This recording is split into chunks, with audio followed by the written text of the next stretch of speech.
inside? Are you inside? I just sent in as well. Okay.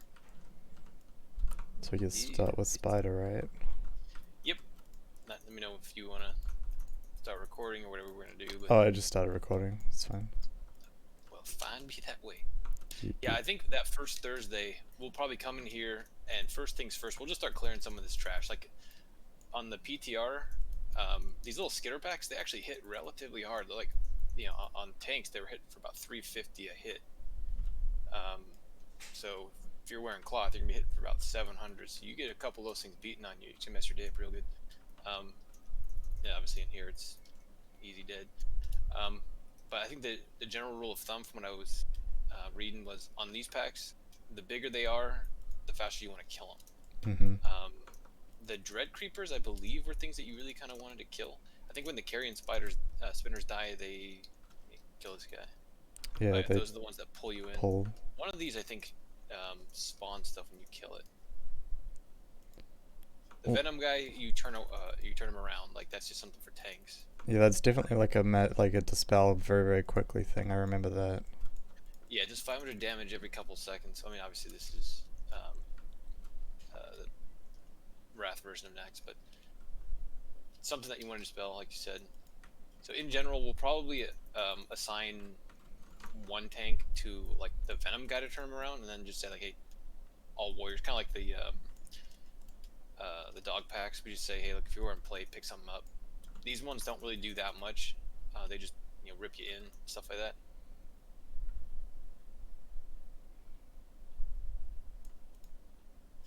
Originally on this fight, I was gonna do this more of a like spam shackle type way, but I don't know if that's a retail strat or like a PTR strat, or if it's a like Wrath strat where you would shackle on them. At the moment, the plan is to have everyone just blow the heck out of the skull target. Like, we'll just kill the one on the right. We'll probably have Tyler on the boss, myself on the skull, and then Cotton on the star over here. And then we'll blow up the skull, and then we'll all just transition to the boss and just cleave the star down. Yeah, that's not shackleable on this version. Right, yeah, we'll tank the boss roughly, probably right here, just so Tyler can put his back up against this wall. That way, the second he starts channeling, there's the Impale. So that's probably the only thing we really have to worry about in this fight is just people being ready for Impale. Do you want to wait like a minute before we kill it? I just want to see the range of the swarm, because apparently if you're a healer, you can stand kind of where I am right now and have perfect range on a tank running around. Oh yeah, the tank shouldn't even be getting hit. Like, I know, but like, let's yeah, prepare for someone to sit here and heal anyway, because why not? Right. Because realistically, Tyler can pop into cat form and then pop sprint if he ever gets in trouble. But this little turd keeps knocking me around.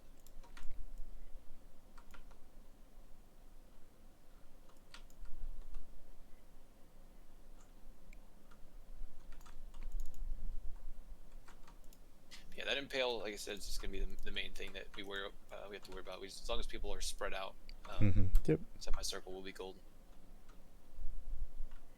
There's the corpse scarabs. That's just something a little AoE down. Yep. Alright, there's a swarm. Tyler will just run around this outside. Oh, all the way around the outside? Yep, you just go around this outside here. I also wasn't expecting it to be that direction either. I thought it would be always the right side. The opposite side. Because I think the crypt guard spawns on that side, so you want to do the opposite side. What do you mean?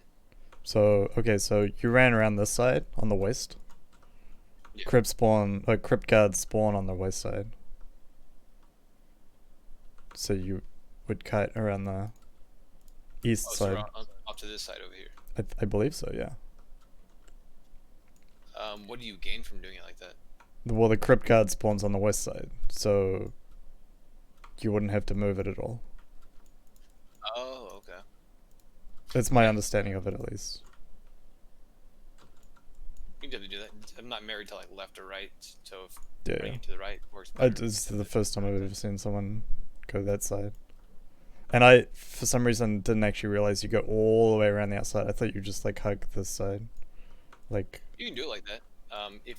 If you're just running, you can do it like this. If you have a movement speed thing, like I always gonna have Swiftness potions, to where you can yeah. sprint and do it. Anyway, I think and like this one's pretty straightforward. So Okay, yeah. So I think we'll just make sure we're running around the right side, and then casters, as long as they're not gonna pull aggro, can yeah, let me just shoot the go. Sorry, boss. let me just come back here. So like, you're gonna be tanking in the back here in the doorway, right? Yeah, and face And probably then off to the right if that's how we're gonna do it. range can just be like spread, kind of. Was it 30 yards, 40 yards, all the way around here, like in a huge cone, Yeah, yeah, and big old then cone. probably not going past. I don't know, say this area, so that they can move out quicker away from the We'll just swarm. tell him hug the left whenever he starts casting the locust swarm. Just hug the Yeah. left. That's partly why the reason for kiting him around the outside is it kind of keeps him a little further away from the raid. You Yeah, have yeah, this small totally. Yeah. area. You know, about someone getting caught in it because they're like, "Ooh, I lagged out right there." You can just down on that backside, and you'll be golden. Sounds good. All right, cool. Cool, cool, cool, cool. Yeah, that's all that one. Again, the first day, if we can kill this guy, it's not gonna save us a ton of time, but it's definitely something that we don't have to do the next day. So if we can kill that guy, that'd be golden. Um, I know in the PTR, some of the guys wanted to skip the trash in this next room, and they're all trying to get creative with it. And at the end of the day, they were like, "Well, maybe we should pull it back." And they did exactly what I'm about to do right now. They would throw it and be like, "Okay, I'm gonna pull back here," and then they get Yep. yoinked back into it. And it was like, "No, just run in there.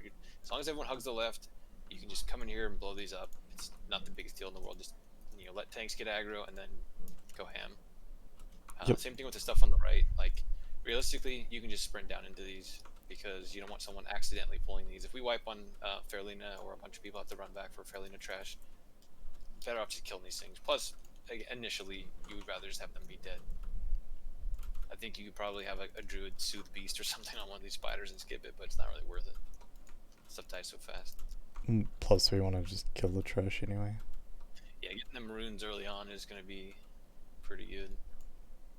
There are a couple patrols from what, like, okay, they're over here. These big venom stalkers. Mm-hmm. There's a couple of those that walk around here that just about wipe the raid. It's kind of like those the scorpions right after Thancris that pat around. Yep. I know the PTR people weren't paying attention to them, so they would get pulled. They weren't being faced away. So as long as the tanks are just paying attention, face them away, this whole area is going to be good. And we'll definitely want to clear out this whole area to the back here before we move up to Faerlina, just so we don't pull stuff back and then, oops, we have a bunch of venom stalkers on us. Sounds good.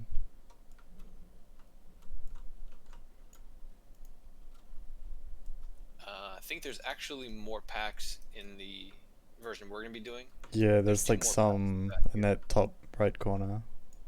Top right, and one right here, because that was one of the things on the PTR. One of the guys was kind of reckless with his pull, and those skitter packs that was going around here, I think they were going even a little faster. I assume we're You gonna cast like pull and then like pull it all the way back here so that they get hella stacked or something. with these, you essentially never wanted to stack them because the cultists just constantly do this like AoE melee attack that does like 500 damage, just constantly knocks back the melee.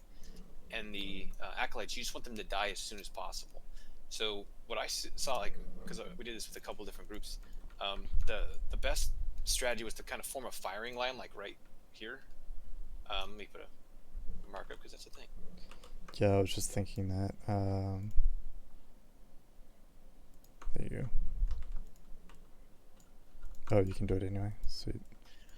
So essentially, we just marked the acolytes, and we were like, okay, mages kill that guy, like the skull, and then warlocks kill that one, and then hunters kill this other one. And we just told them, like, on all these packs, that's the first thing you do. And when we say go, you go. Like right now, since that skitter's moved away, we'd be like, okay, go. And we would just tell people go completely nuts on threat. And by the time that the skitters had gone away, the pack had been pulled, and they were just going completely nuts on threat. And then all the melee, because none of the stuff hits specifically that hard. It's more just when they all get grouped up, and the acolytes just spam AoE shadow bolts and arcane explosion, and melee were just getting jacked. So realistically, you want those acolytes dying quick, and they have about 26,000 life. So if you just had everybody, and realistically, you could just have mages instead of casting like a pyroblast or a fireball on them, you can have them cast like a flame strike. That way, it's just constant damage on all this stuff. They weren't slowable, they weren't stunnable, they weren't any of that stuff. They weren't novaable. That was what was the biggest deal. Like people just walked into this trash expecting it to be easy, because that's what it was on PTRs, and they were just getting blown up. So realistically, we'll probably if we can get this room cleared before Saturday and get this done on Thursday, this will save us a lot of time too, because you kind of just have to respect this room, otherwise it'll kill all your melee. So would you be running into the mobs, or would they be just running to you? Because Flame Strike is good initially, but if they're running out of the dot on the ground, then it's kind of shitty. So like, it's more like just hit all of them. But again, you can do Fireball if that's going to be better, because the cultists are very difficult to tank because they're constantly knocking tanks back. So realistically, anybody that can kill them can kill them. Like these are kind of like a crap show. It's just you want to kill it as soon as possible, but you don't want to just jump into the middle of them and spam Arcane Explosion, because they, unless there's like you can use like an Arcane Potion maybe if you want to use that for each of these packs, but that could get costly pretty quick, because realistically these things just do a ton of AoE damage around them, and the more that they're dead further away, the better. And then the second they do get into melee range, melee can just go nuts, just kill them, don't wait for threat, they just need to die. And there's going to be 2 more packs in this room. There's going to be one right in front of where I am now, and then there's one on the back side. Yeah, I was just trying to find a way to normalize them, kind of like what we did with the tech packs, where it couldn't end up being the same every single time. Right. I'll probably move up to a position and say, all right, I'll range on me, and then they'll be given their position or their mark beforehand, and that way they'll be like, okay, all mages on skull, all warlocks on this guy, all hunters on this guy, and then I'll just say 3, 2, 1, go, and then just go nuts. Like just have damage flying out there, and it'll probably be at a position like right here. Like that way it's in range of the bad guys, and then once they start moving up, melee can kind of be right where I'm at, and when they kind of hit this bottom lip right here, we walk right back down into them, and then we just slowly move up. Like once these 2 packs are cleared, we can do the same thing with this pack over here where the moon is on the right hand side. I found that it's a little bit better to clear out one side first, so we'll probably clear out, kill this one right here. That's obviously not here because this is the Wrath version, but once this one's killed, we'll move on to this one right in front of us, and then we'll pull the skitter pack.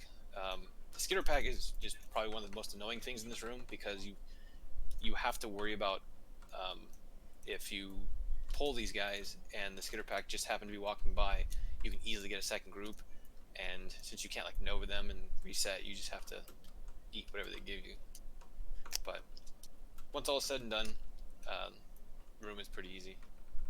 I kind of wonder if you can like abuse these small walls here. I kind of wonder what the pathing is like. Let me just dagger one of these and then I'll pull it over. Yeah.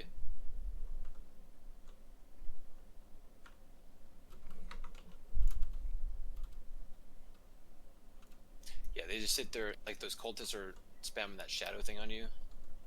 Obviously, you're not getting hit by it, but it's a knockback.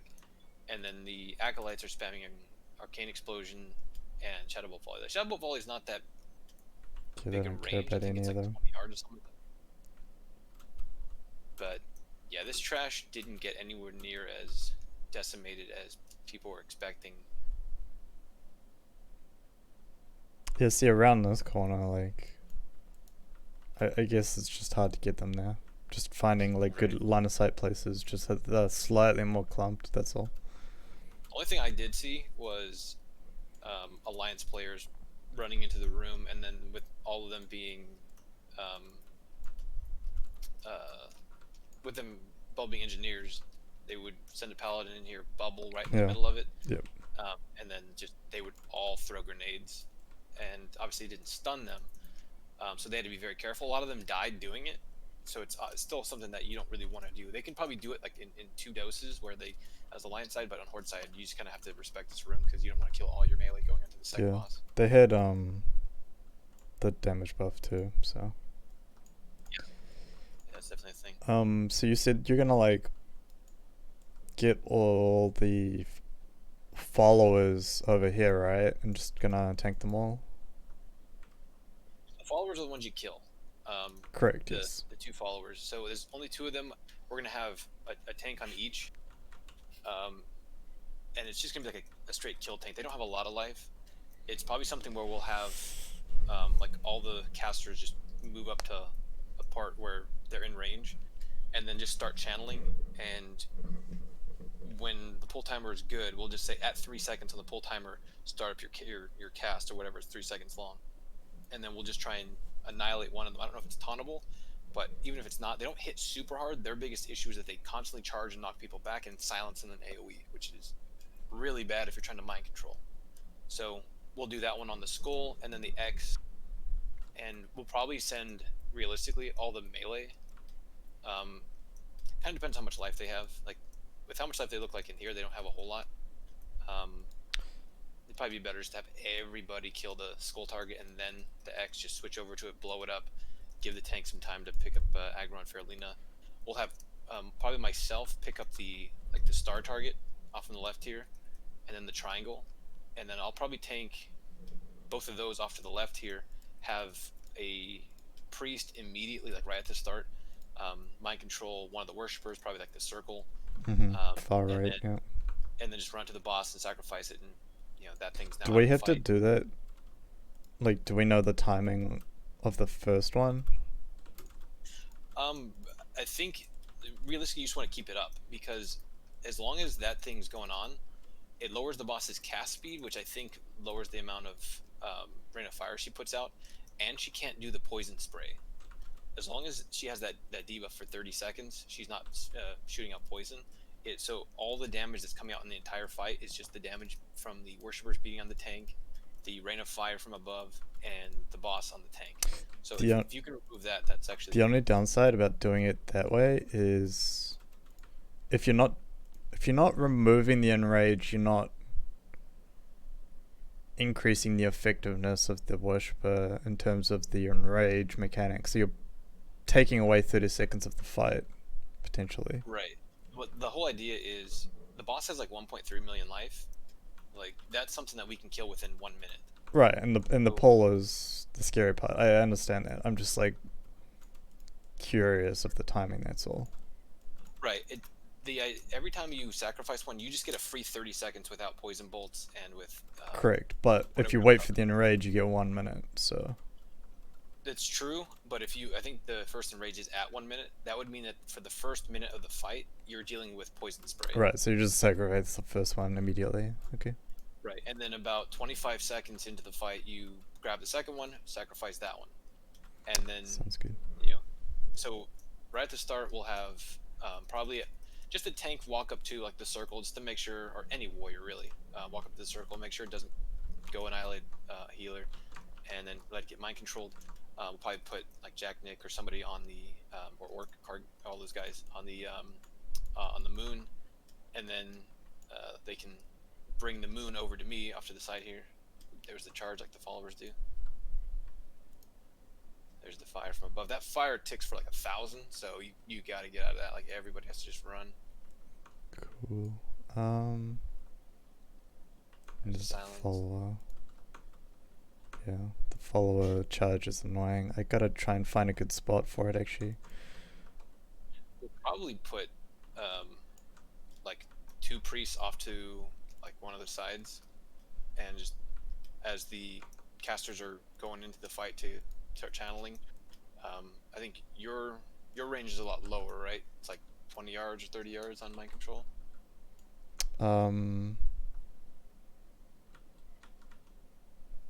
I think it's 30, yeah.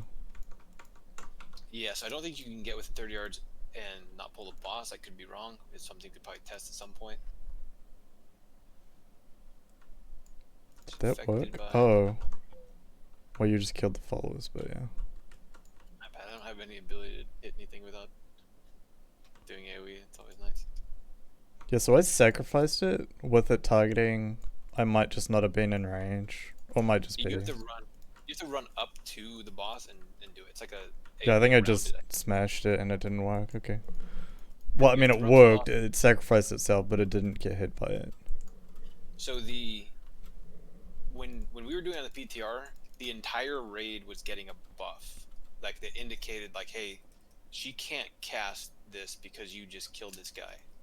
So there was a strong indicator, and it may have managed just putting it on the boss with like a detect magic or something like that. But yeah, I think it's kind of easy on that one. Okay. Same deal with this trash. You probably group them all up on top of this tomb horror and cleave them all down. This is one where a lot of people are trying to do all these nifty skips, and then you can do skips off to the left here. Like if you drop down off to the left, you can always get close. If you touch the slime, it'll do a ton of damage. Yeah. You can also drop down on like just this initial one, but you risk getting in range of aggroing that stuff. There's, I believe, acolytes at each of these corner posts on the PTR, and I think they'll probably be on live. I don't think they're silenceable or stunnable. You just have to blow them up quick, and otherwise they'll just AoE you like crazy.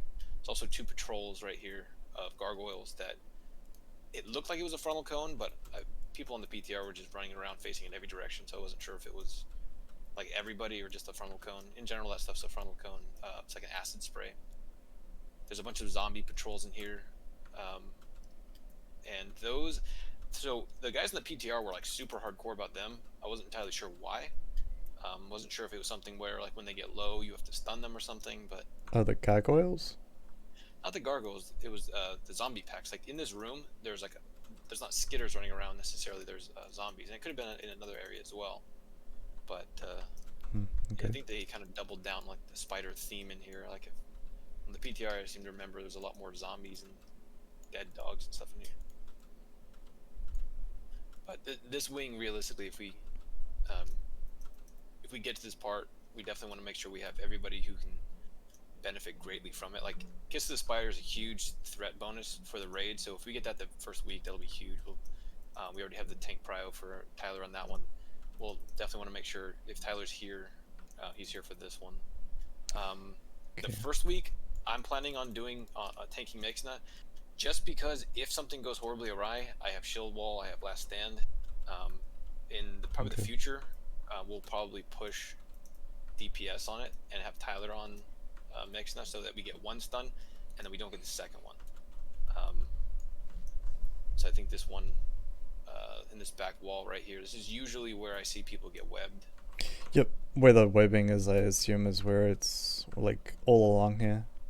Yeah. So periodically in the fight, people are gonna get webbed. They're just gonna be grabbed and tossed up there. We'll probably have all the hunters, maybe the warlocks as well, jumping on those. We'll see, and we'll just probably say if you're a mage and you're high on threat, just help out on those or something. Now, Maexxna needs to be faced away, so it'll be faced away to the left, right? Yeah, I'll probably just turn it just right around until me get it where I probably would have them like right here. That way, that whole back wall with all the spider webs. Okay. Everyone has full access to that. I'm gonna be getting a poison put on me. Actually, there it is. Necrotic poison. It's 90% healing reduction, so that's like a drop what you're doing and cleanse the tank type thing. How dare you pull aggro off me?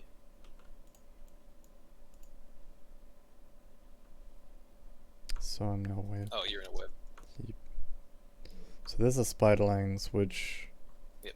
I thought spawn across the other side of the room. So there were different guides. Some said that they spawned all over the place. From what I saw, there's the stun. From what I saw, they just spawned kind of like around the boss, and they just kind of run to her, and then you just AoE them. I didn't see this as like a big deal. Like it was. Yeah. The second those things spawn. All the guys that I was watching, they all have you like, because they say it spawns across the other side of the room, and you have to like go out and kill them before they get to the raid. And then on top of that, if you don't kill them, you have to like watch out for the web spray, which is coming up in 5 seconds. Right. Yeah. And that's kind of the main thing. Like when we did this in the PTR, some jabroni just ran in here and pulled the boss when like half of our guys were outside because we had like 5 minutes left before the instance reset. So realistically, the second these things spawn, that was one thing that I kind of disagree with some of the guides on, where they said to have your raid stay as far back as possible. Where I'm like, well, it seemed like it would be nicer to have mages kind of closer to the boss and just focus on DPS in the boss. The second these spiderlings spawn, they just run in there, all blast wave and annihilate them because they don't have a ton of health, and then just get them out of the fight. The only reason might be you might be able to kill the web quicker if they're close to the wall or something. Yeah, I'm not entirely sure how that one works, but that's really Cool. that stun for everybody in the raid. There's nothing you can do to avoid that. It's just kill the boss. That's how you avoid it. So once he's at 30%, he goes into the rage. He's hitting for twice as fast, a lot more damage. So almost double damage. Yeah, this is where you save your cooldowns. You don't burn them at the start. You just after the initial stun, like I think that's probably what we'll do with our group is we'll just kind of say like, hey, just don't build a ton of aggro initially. Just kind of auto attack, or we'll just use trank or whatever, and then once we get to past the first web, just go completely nuts. The boss only had like 1.3 or 1.4 million life, so it was. Would you stop DPS to get like a clean enrage? Like Oh, so, yeah, like absolutely. wait for the stun, survive the stun, then go. Yeah, absolutely. Like if the boss is enraged, the tank's gonna die unless he has like last stand or chill wallop. And even if he has last stand up, the boss is doing double damage and you have no form of mitigation. Plague quarter next or military? Sorry, not military. Construct. On that Thursday, we'll probably go to military, just because we're gonna try and get Razuvious out of the way. Okay. So this was actually a kind of a mildly humorous pull on the PTR. On the left and the right here, people have to be very careful because there was a pack on this right side and left side. Yeah, I remember that. And that patrol was walking in here, and we were like, okay, cool, patrol's walking away. So we ran in here and we're like, okay, cool, let's pull this Death Knight pack right here. Boom, got him. And all of a sudden, all these mobs are coming in from the left and right, and we're like, oh, okay, that was not good. So we just have to be very careful right on the very first pull here. This is probably the most troublesome trash that you have, from what I was seeing at least, because you have I think the captains do a spin that knocks you down, which is really hard for the melee. I think the Death Knights do a fear and like a death coil and kind of other fun stuff. So we'll probably have everybody blow up the Death Knight and then have the melee just mop up everything else, and then all the range go to the captains. Cool. This one's a little bit more wonky because this is the Death Knight version that you see in Wrath. These skeletal smiths, I remember them hitting kind of hard. We'll just have to blow those up. I don't remember what the deal is with those, but they seem to just kind of pull whenever. Guys were just running in here and pulling since they had 100% damage. I think the skeletons just hit kind of hard. Yeah, I don't think they do anything in particular. But realistically, we'll clear out everything in this on this part of the room. We didn't pull anything beyond just this stuff. So we'll clear everything on this right-hand side and kind of avoid the stuff on the left. Here in the cage is where you get the proficient stuff. So, all the people that are exalted and whatnot can. I think you get like a special letter, which you have to go somewhere, but afterwards you can train from it, I think. Ooh. Yeah, there's a patrol off to the left. This first pack will probably pull them back around this corner and just have everyone blow up the Death Knight super quick. I'll probably pull the captain off to the left. We'll probably just kind of have that naturally be the strategy. Just every time there's a captain, we grab him, we pull him off to the left. Everybody else does everything they do on the right. Casters go nuts on everything else. And, Assume none of this is CCable. I think it was stunnable. I think I was able to disarm the captain, so that helped with the spin.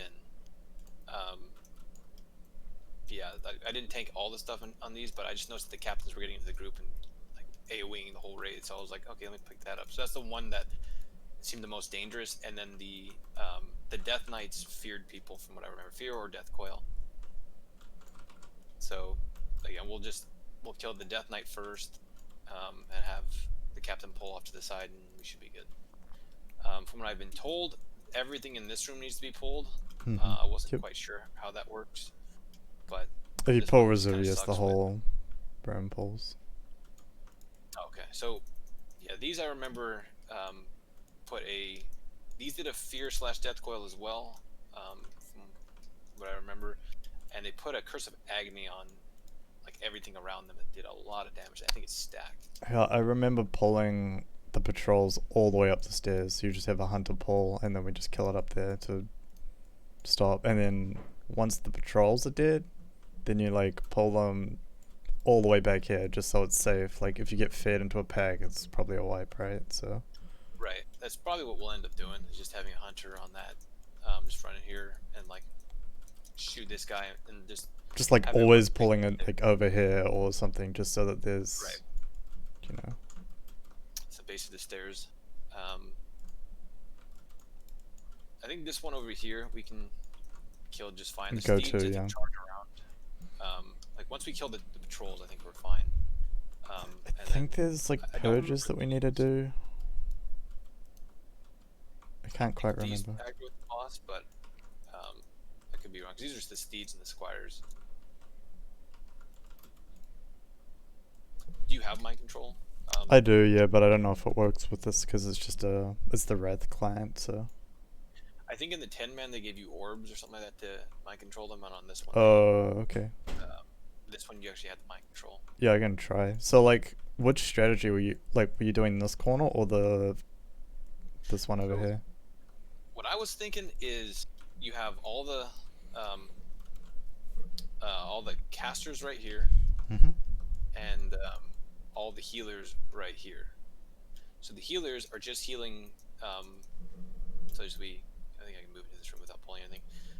Essentially, you would mind control this understudy right here, one right in front of me. You would grab the boss, and then you would like S key it back here, and then flip it around to where the understudy is back here and can be healed, and the boss is out of line of sight over here.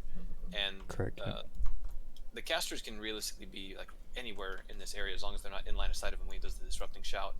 I think with the diagonal strat, they can be right here and still shoot the boss, and then when the disrupting shout's coming, they just step behind here, it comes out, and then they go back to DPSing it. Yep. We'll probably have 2 priests assigned back to back, where we have I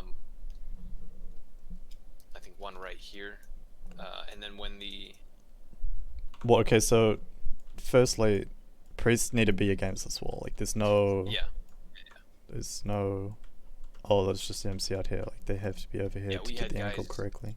Really struggling with that, where they were like, why did I get the whole thing got disrupted. Like, well, you were standing out here in the middle and you got hit by disrupting shout. That's literally the purpose of that mechanic. The next question would be, so like you can have your priests like anywhere along here, as long as they're not too far down.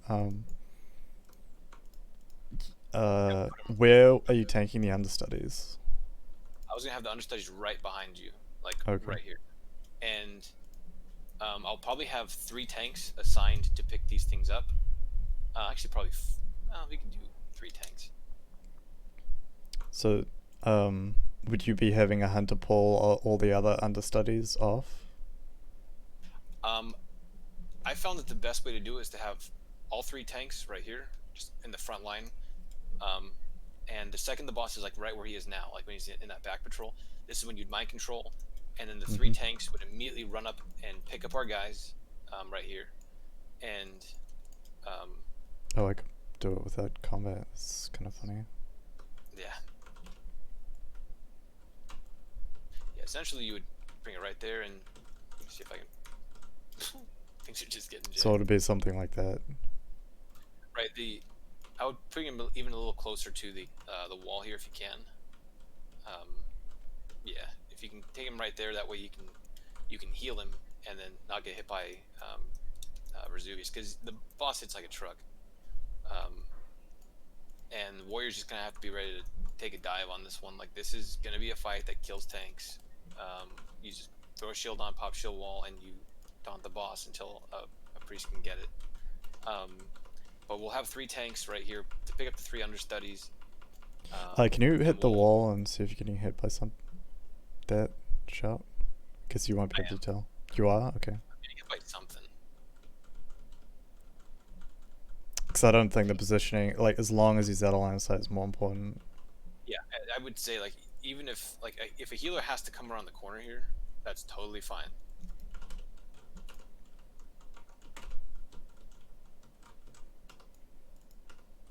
Like, I would just leave him right there, and healers can be probably like right here where I'm standing, and they can just line of sight the boss and heal the ad. We'll probably have like 6 healers on the ads, and like everyone else on.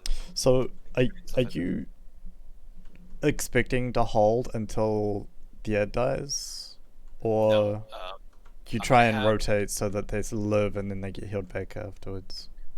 Because like the shield wall is obviously not like long right, enough to survive.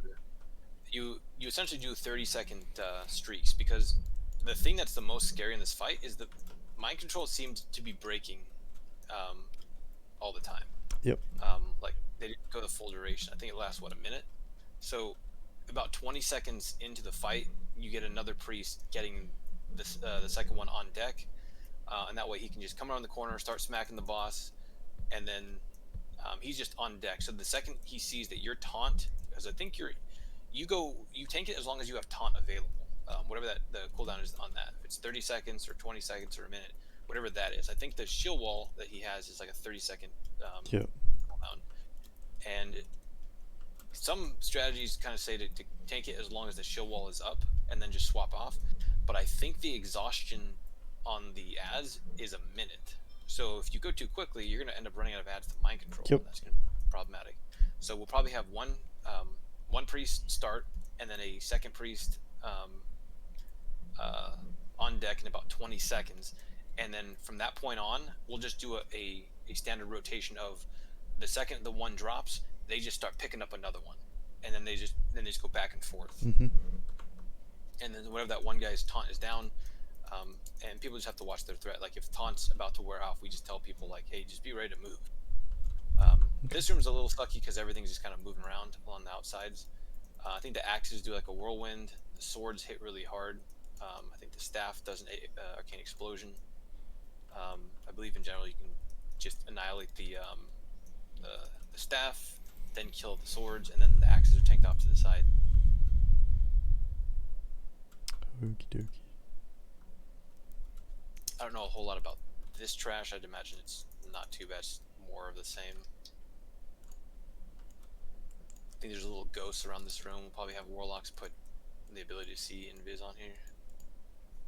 And as we've been saying for a while, there's a lot of stuff in here that can kill you, so just be ready to not have world buffs. That's why I kind of want to get Razuvious out of the way, because if you can walk into this area and just have that previous room and up to Gothik here, I think you'll be golden.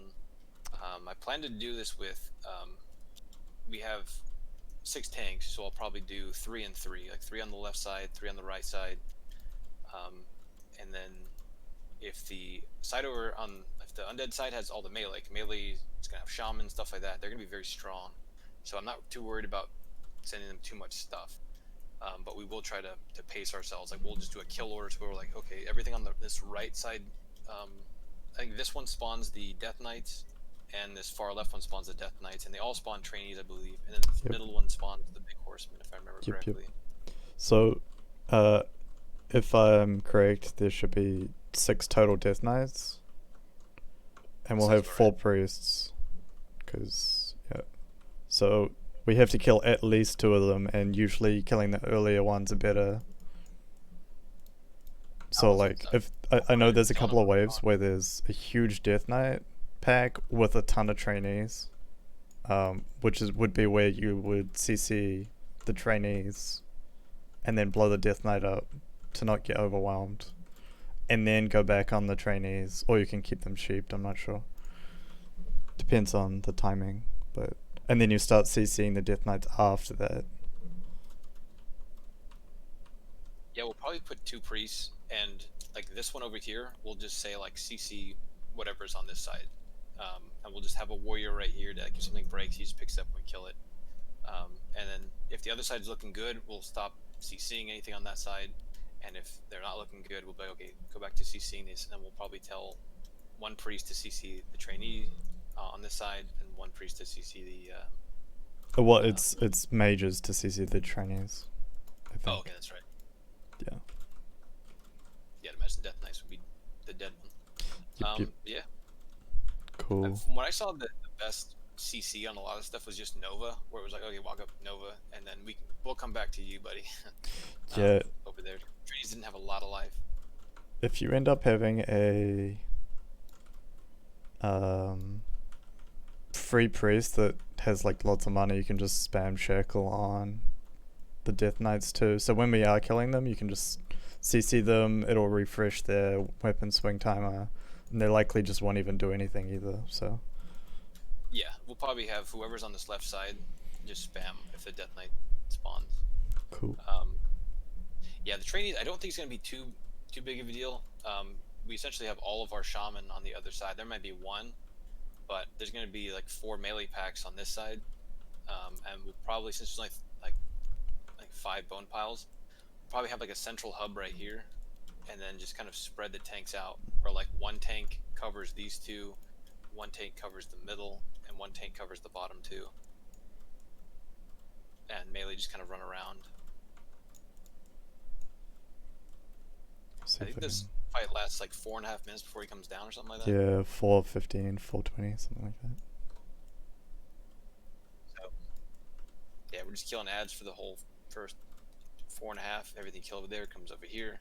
I don't think this side's going to struggle at all. Again, just because back in the day, groups weren't that optimized.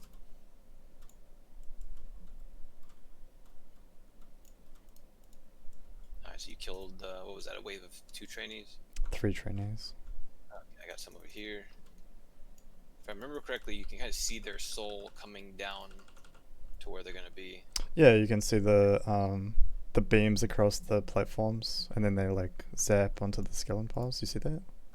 Yeah.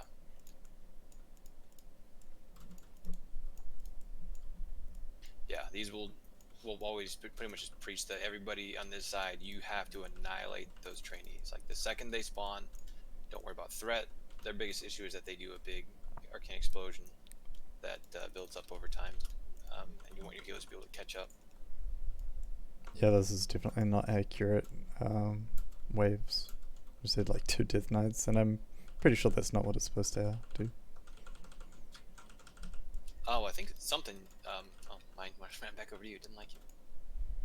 I think there's 2 Death Knights that spawn, right? Like 1 on the far right, 1 on the far left. Maybe it is. I'm not sure. I thought it was just 1, and then you do.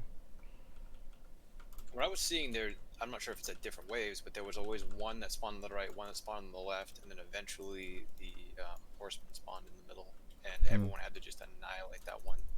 Maybe the resource I was looking at is just inaccurate then, because it was always just 1 at a time plus a ton of other stuff. Because we've already seen 6 Death Knights at this point now. This is also the red version, so. Right, yeah. Yeah, this is where we'd have to really be careful not to get ourselves overwhelmed. Like tanks would have to prioritize picking up the Death Knights, melee just focused on killing the trainees. Group up the Death Knights probably in the middle one, as like the central hub. We should set up exorcist, like the fight notes beforehand too. Yeah, I've got it in Exorcist where it's like, you know, prioritize killing this order. Like on the live side, you kill the death. I think it's the rider and then the Death Knights and the trainees. On this side, it's kind of somewhat flipped, where it's trainees first, no matter what. Then it's the rider, and then the Death Knights, and then the horse. Because when you kill the rider, it spawns a horse on the dead side. Yep. We may end up putting 5 Like I'm curious if putting like the strongest groups, um, like more DPS on this side, since this is the side that's most likely to get overrun. Overwhelmed, yeah. Whereas the other side has all the CC. It's got all the mages. It's got all the priests. Yeah, the whole Um, point of the live side is to stagger and delay, but you also need a bigger balance, because if you do keep CCing and then they break, you can get overwhelmed pretty quickly right. as well. And I'm kind of thinking that like we'll be good on that, but in my mind I'm thinking, do we put the hunters over here or over there? Hunters standing in the middle seem like they'd be very powerful on this one because these things take physical damage. So you just have like a firing squad of hunters that can just blow up these things the second they spawn. Kind of. I think freeze traps on this as well is huge though, Okay. because these last waves you just have a ton of mobs come out, and you need that time to, like, oh, of course Frost Nova does the trick too, but you don't really want to be risking your or anyone else's life, because if you Frost Nova, they'll attack whatever is the highest threat in range, so it'll just like, There's the boss. Boss starts off on that side, so we can clean up any mini heads on that side. From what I remember, he casts the Shadow Bolt isn't necessarily on like the main tank. He just spams on like random people, I believe so, yeah. and then he teleports, and yeah, he did. And then I think he teleports back to your side one more time, and then the door opens. Yeah, But he's door only got opens at like 70% or something. Oh, 50%, 60%. Yeah, the boss dies really quick. And you do get that staking harvest soul, which is really, Yeah, that's the enrage timer essentially. yep. This one I remember there being like a ghost in the middle or something like that, or like some packs, but I could be wrong. There's not a ton of trash to get to Four Horsemen, but there is a moderate amount. Like there's definitely some packs in this area.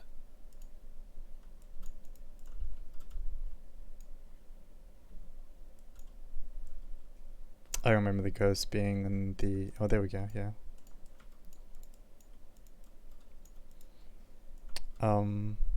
Yeah, I really want to do some pre-Naxx RP and do like that one video had where you have, people in each group, and you like quite literally say one stack, and then you see people move, and you say two stack, and Right. We'll probably have everyone stack up in the middle here, and then we'll assign them to their groups. What did we say? Mograine would be down here at the bottom right.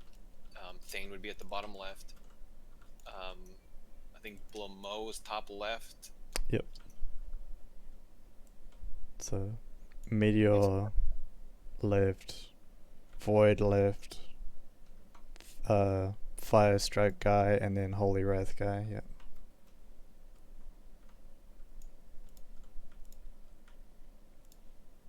Alrighty. Yeah, we'll probably have everybody stack up in the middle. So, let me get this group out of our way. We'll probably have, I think this is all the, oh, that's right, we swapped them. All the casters are going to be over here at the start. Like, we'll probably have a hunter just shoot whatever boss that is that Thane? Shoot Thane the second the boss is pulled. We'll have the other two tanks pick up their stuff, pick up Zealot, pick up Blamo, run to the back left, back right, get that stuff out of our way. Have the two tanks that are in the middle just waiting for their turn to tank in the middle there, and have probably Ferosh or Nafon, whoever's on the side, shoot the boss over here. I'll have the melee off on the right hand side over here on Mograine, and realistically we have more people on Thane, which is fine because the purpose over there is for 4 stacks to go off, and we will just annihilate hopefully Thane. I'm hoping Thane is at 35% by the time the 4 stacks is up, which I'm thinking is very reasonable, with hitting the shield wall at 50% and then another 15% of the shield wall, and then realistically with the I think there's the 3 packs of melee going over there, we should be able to finish it off, and then hopefully we've gotten him to at least 50% on this side over here on Mograine. So if I remember correctly from the picture we were looking at, We have 8 healers that are on a rotation. And that starts at I believe. Mm-hmm.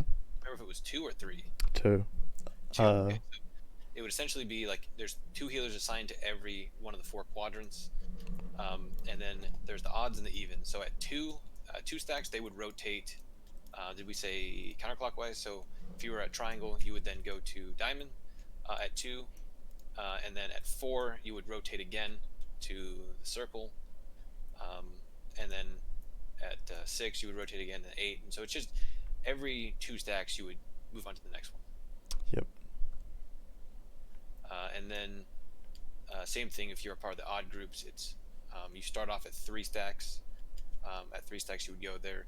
Now, one thing that I think everyone's going to need to keep in mind is the second these guys die, they still spawn there. Like they're still there, and They still do marks and they still melee. Yeah. Yeah, still melee, still do marks, still do like meteors, and still do chain beams. Everything that they do, they still do all their mechanics, but they just can't move anymore. So if you're assigned to go to a target, if that target's now dead, then you go to the middle until you've got further instructions. Like your job is to just not get other people killed. And for anyone who again is going to be watching this thing later on, once Thane, the guy over here with the meteor, once he's dead, we've got about a 75% chance of beating the boss. If everyone's still alive, or at least the majority of people are still alive, because this guy alone is a huge pain in the butt. Because he requires you to put more than just a tank and a healer over here. Yeah, you have to have people soaking that meteor. Yep. And then Mograine, once he's dead, that's another huge thing off our plate, because you have to be focusing on the tank heals on this one, because he just hits like a truck. Most of these guys don't hit that hard. Thane, I think, actually hits the weakest, because I think most of his damages from back in the day was supposed to be coming from meteor, but with us having so many people put on that side, that shouldn't be a problem. We'll just have everybody that's on that side over there, on that circle side for the meteor, stack up. If you get the arrow on your head, you group up and you don't kill people. Once these 2 guys are dead, the raid's just going to transition. All of the casters over here from the 4th mark on.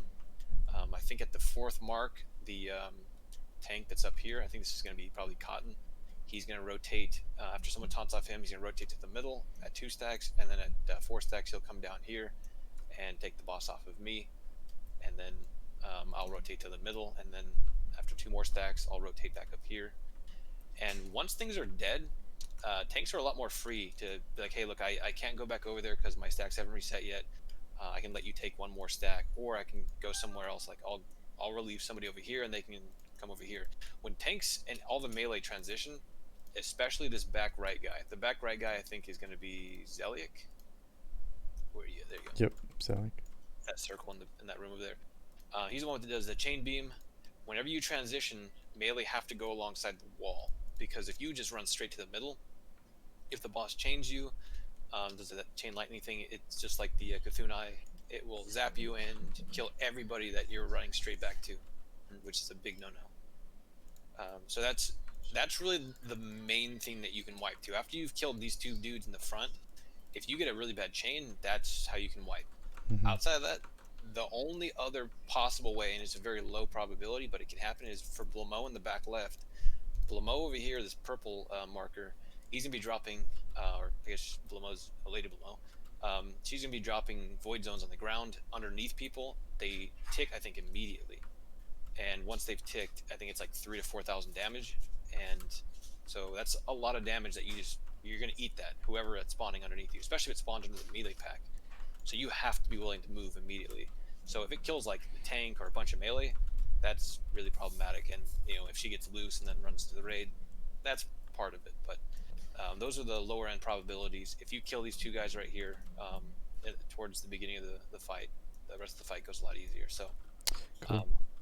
yeah, at that point we'll just be transitioning people back and forth and just telling people go nuts. Just don't chain the boss over here, and casters will just have to be as far back as possible. But yeah, we'll definitely go over this even just before we do the fight. We'll just have everyone in the middle and we kind of post something kind of like how Tyler posts with Cthulhu, with like the positions. We'll post that little dealio that you and I were working on the other day that showed everyone's names, what group they're in, what they're supposed to be doing. we'll post that, and we'll just tell people like, okay, this is your job. If for At some one stack. reason our damage is too low, will we just go back to like a standard, very consistent, slow setup where you have 5 groups and you have a staggered rotation? We might. Um, Realistically, I'm not thinking we will, because originally the strat was to kill the star, or never mind, he got moved over here, to kill Thane over here on the moon, or the circle. The idea was to kill him within 4 stacks with all the DPS on it. That paints us into a very tight corner that if we can't do that, the whole strat has to be thrown out, because once you have to Correct. transition, you don't have enough people to put over there to soak the meteor. The So by splitting up into the two groups thing, we now have 8 stacks to kill it in instead of 4. So we have a lot more time. I yeah. think it's So like minute and a half to 2 minutes to kill it. so the question would be, if we can't, what we could do is we could have like 3 or 4 people as a reserve, either just starting in the safe spot or starting on like Void Guy or whatever.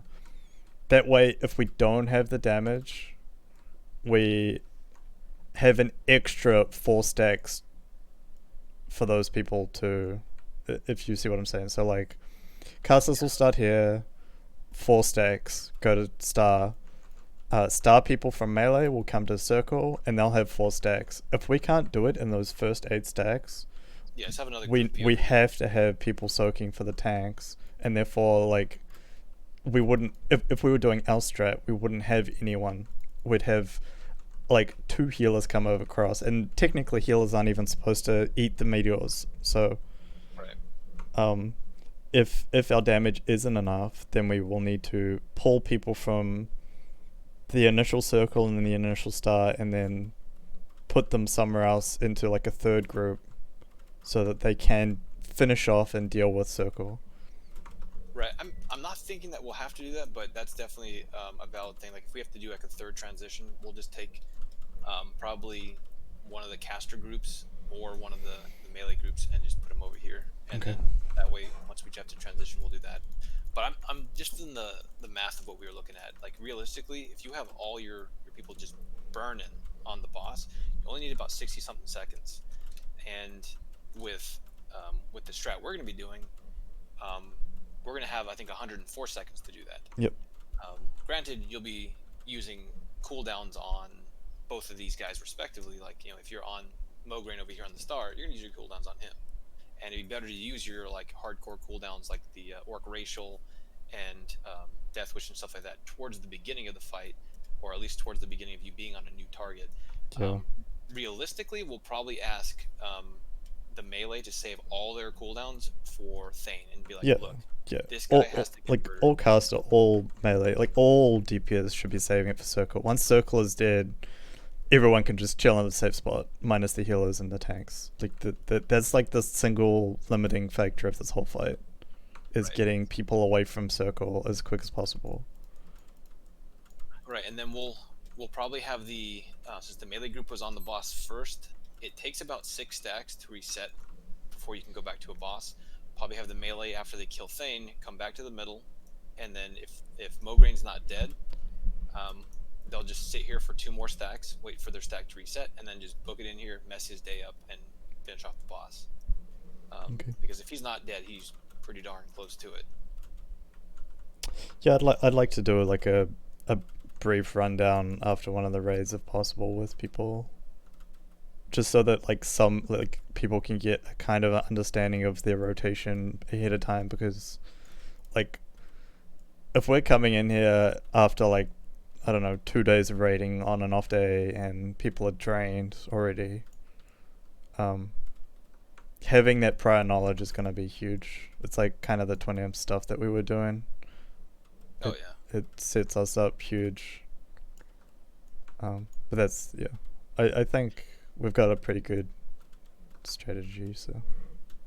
Cool, we want to just kill these guys and pour back? Yep.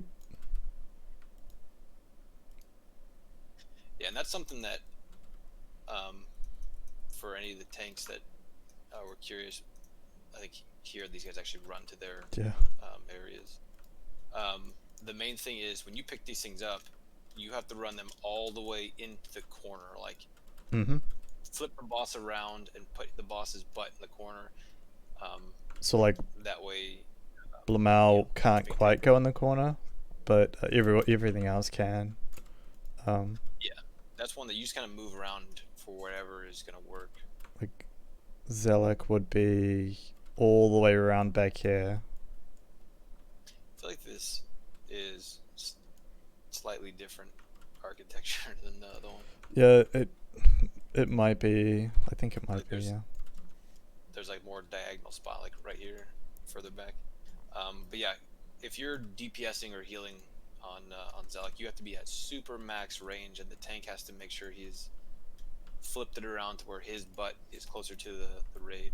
Not just that, but like when they die, they have to be like as Away. far into the corner, yeah, as possible. So that first day, again, we're gonna try and do the spider wing, a minimum up to Faerlina, kill her, and then we'll do try and do Razuvious if we have the priest and everybody else, and then we'll likely go. Where's Noth at? Over here. We're gonna try and do Noth. Now, Noth is not the biggest deal in the world. Um, as long as we have mages and druids, shouldn't be a big deal. I think this trash is, you know, this is probably going to be the most duo farm to trash because this stuff is super easy, super slowable. These ghouls are stunnable, slowable, all that fun stuff. You just pick up the ghouls, run them back. There is a gargoyle that patrols around here. This gargoyle, if from what I was seeing on the PTR, you could pull it out of the room and it would reset. So if you ever accidentally pull it, it's like, oops, you run out of the room. So I think on these ghouls, we would probably just have all the melee pick them up, and then all the casters work on the slimes. Same thing on this one. The slimes are immune to shadow. That sounds about right. Ooh, hey, I wonder if you can. Oh, I was gonna say if you could skip Noth right here, that'd be hilarious. That would be kind of strong. I think Noth has some good loot though, so probably not. So this is one that we have to be very careful on. Like this is one of those like we can wipe the group for dumb stuff type thing. This gargoyle patrols into the room, but these gargoyles on the left and right, the second you kind of cross this little line right here, they'll start spawning. There you go. I think because of me being super high level, they don't And do that's that. just single They have target. really high. Yeah, you will probably just say everything on the right, kill that one, and then cleave the other one. And then, if I remember correctly, there was another set of gargoyles here, but maybe it's just this one. From what I remembered, there was 3 sets of these, and you just have to be very careful. You don't go ahead of the tank. We'll just be like yelling at people to do that. Now on this one, I'm kind of thinking I'm just gonna have the raid. It feels like this opening is a lot bigger than it was on the PTR. Maybe I'm wrong. So this pile right here on the left spawns an ad. This one off to the right spawns an ad, and the one in the very back right spawns an ad. What I'm kind of thinking is we'll just set up right here at the entrance, and we'll have one tank assigned to pick up this ad, one on the left, and one to pick up the one in the very back where that diamond is. And their whole goal will be to just stand there. When the skeleton spawns, they immediately just smack it and bring it to the boss and cleave it. I know some strats say like have specifically like range assigned to killing it. It felt like a waste of resources personally when I was doing this one, so I don't think that's probably going to be necessary. Well, they still have to die. They just don't have much health. Right, and so it'd be something where like we pull them next to the boss, and then like multi-shots are more viable, and whirlwind's more viable, and you can actually cleave off of it. I'm just worried about their cleave, that's all. Yeah, they definitely do a cleave. We'll just have to let people know like whenever they get close to that. And if we fall behind, we can always just make it a bit more specific. And so, for Noth, where are you actually going to tank him? Because he blinks, it's kind of just wherever he is, we'll just pick him up. Like I'll probably, he didn't have the biggest aggro range, so Tyler and I will probably be actively fighting for threat initially because he's not tauntable, and then whoever ends up getting the boss will just keep it, and the other person will come back and stand on top of the raid because when he blinks and wipes threat, someone going to die. So we'll probably just tell people like, hey, blink is about to happen, stop your dots. Unless you, same thing with like twin imps type stuff. Like he blinks and drops threat, and whatever that tank is, they're gonna have a cripple on them. So we'll have probably a priest specifically assigned to dispelling that current tank, and then probably a priest dispelling the melee. Resto pots for people to get rid of curses are going to be huge for this fight too, right? So. Oh yeah, yeah. Cool. Okay. And then yeah, that's probably the biggest one. Now, Cripple from on what I was tanks seeing, and stuff. the curse wasn't like annihilating the raid. Like it hurt a lot. Like a lot of people were at like no life afterwards, but it'd be interesting to see on the PTR stuff I was watching. Like this boss was like, if you didn't have that 3,000 extra life, he would probably like wipe the raid. But I'm assuming people just weren't decursing. And from most arguments I've heard, this is the easiest boss. If maybe not if like a Nubarek or Nubercon if you're having problems with that one. But I've heard this is like the easiest boss, which I'm not sure necessarily how that would work. If it's you miss a decurse and the whole raid wipes, that's not usually what you expect from a super easy boss. So I'm a little curious to see in action what the curse actually looks like. So realistically, week 1, maybe in the first couple weeks, we'll see a teleport. I think it's like a minute and a half into the fight. The boss will teleport up to his balcony, which is somewhere up there. Over here. He'll teleport up to his balcony, and then he'll just start spawning a bunch of ads that we've already been killing. I think he spawns like a couple bigger ads that have like a mortal strike, hit a little harder, and then after that, he spawns back in the middle, wipes all threat, and for the first several seconds, he has no aggro table. So if people hit him or don't let the tanks build up a lot of aggro, he'll just turn and smack them. Cool. Yeah, I don't think this one's going to be too bad. We have really, really good decurses, so. Yeah, I think we'll be fine on this one. Yeah, there's where are they at? See summons, there they are.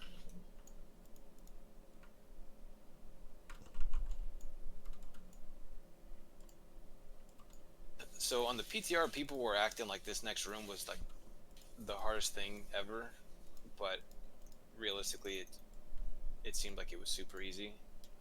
We'll probably, like, if there's one of those big beasts, those big plague beast guys. I heard they explode. Yeah. I wasn't seeing a whole lot of issues there, but like they do like a trample type thing, very similar to the trash, to Twin Imps, like those ads that spawn. They do a trample. It's like an AoE. But we'll just hug this right wall.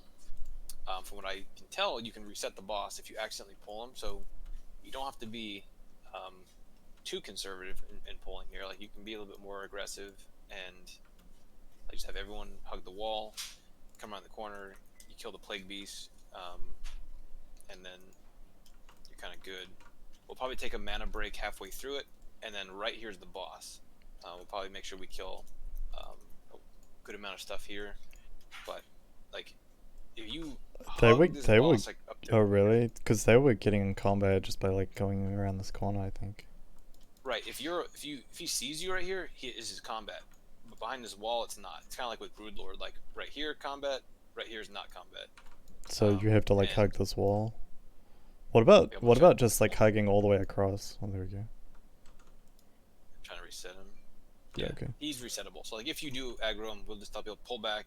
What about just hugging all the way across, and then sitting at this corner? Yeah, that's another way to do it. I don't know if like that's better or worse. Maybe you get threat there. I'm not sure. Yeah, well, it's probably something that we can. Because I'm just like looking for a good like complete rebuff spot if we need to, but.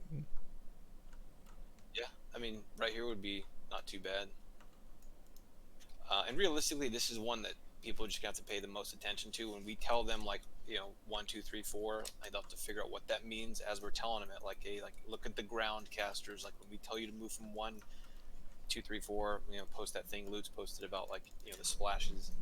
We'll put markers on the casters and put markers on the range. I kind of just want to, like, put down markers. Like, just sit here for a little bit and just put markers down on, like, the most ideal spot to run to.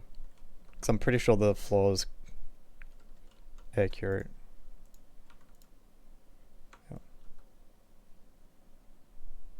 This is just my initial, and we'll see how.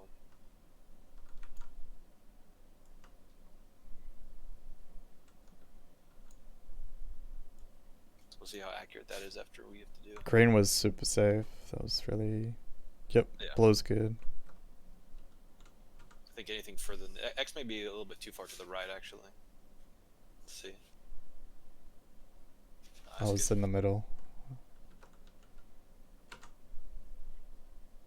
This is more or less what I was planning on doing, so we'll see. I think this will be safe Yep, too. that's Yeah. good. So realistically, if we maintain this, because I'm just going based off the platform. Like if whoever's looking at the platform is good, like there's this little lip right here, and I'm not sure if anybody can see it. Like right here. This is like the split point for me. Like whenever I'm watching this, so I know this stuff's all gonna be safe right here, and then technically this crack on the ground right here is the line that splits from. But if you go based off of like this little angle right here, it's pretty much the same thing. And then there's this one, and then teleport. Yeah. And then it's back to 1, 2, and then this is where like I'm gonna run to the right, you run to the left. If you run to this side and you're like, oh crap, he's about to teleport, it's gonna be, you might get caught. So you have to just start running back over here. Yeah. We will be screaming it though. Alright, there's one, and then I remember on this one you actually had to stop because it was a little slower. Yep. Now we won't have markers sadly, but Yeah, the lack of markers is really huge.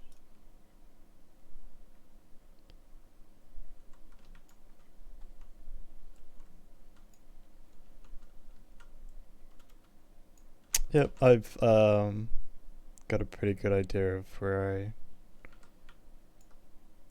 should be running to. And we'll just tell people, like I think at, yeah, right here is when we start back at 1. Yeah, you see this this side of it? Pretend this is a line going all the way across. Just make sure that you're on the right side of it. And then the same with the left one. So like this is, pretend this is a line. This ramp goes all the way across. Make sure you're on the inside of it. And then for this one, I don't really know. Maybe just this wall here is a good indicator. So pretend this walled label goes all the way out. We're just gonna have to be kind of careful too, because we have to pull this boss a little extra. Like if I'm moving this to the X, I'm gonna pull it a little closer over here. There you go, and then move it back over here. So the next time I have to move, and so if melee is right behind his back foot, they're gonna get splashed. But if they're, because thanks, we don't want to leave the boss in the previous area. It's actually easier to move the boss as a gnome, because we're not a gnome, as a goblin, and it is a torn. Cool. And if you do get into the gauntlet, you have to stand in the doorway and wait for a safe splash. Actually, let me... Because this is closed. Like, we can't actually test this at all. I'm kind of wondering where the safe spot is, but oh well. Yep, I'm kind of happy with this, so... Yeah, and it'll definitely have to be some communication with the casters, because you can go all the way back to this wall if we're too close, but it's something that we want to make sure that we're not getting so far away that healers have to walk down here and get splashed just to heal us. But I think it's an immediate like pain. Like I think you get a slow casting curse, or am I thinking of something else as well? Well, this one definitely puts a disease on everybody in melee. I think that like lowers their life by half, which Yeah, that one's awful. Yeah, but we can. That's this. Like we'll have to have like 2 or 3 priests just doing that one, or we realistically, like after the first splash, if the shaman want to like walk up to like the edge here and drop a disease cleansing totem for like all the melee, that would probably be good. Yep. But we probably just for the tank be like, look, it's your job. The second you see that debuff, you take it off. Cool. This one definitely is the part of the fight that I think is the most sketchy, because in the Wrath version, I don't think there was a teleport into this room. I could be wrong. Correct. Yeah. I mean, we just sat in So, that fight and we didn't get ported at all. So. so if I remember correctly, when you get teleported right here, right? Yep. And you have to run And then through. you have to run back. And I think these little maggots don't do a whole lot. I think you just have to shoot these stocks with something. Um, like I think melee can just smack them once and keep moving.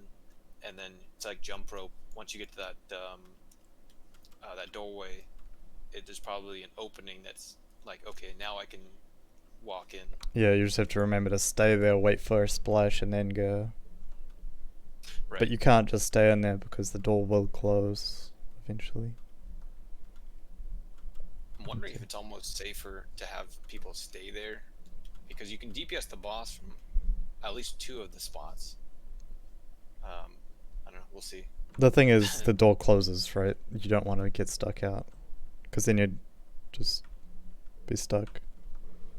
Yeah, I'm more just thinking. Actually, I want to see if I can reset this boss.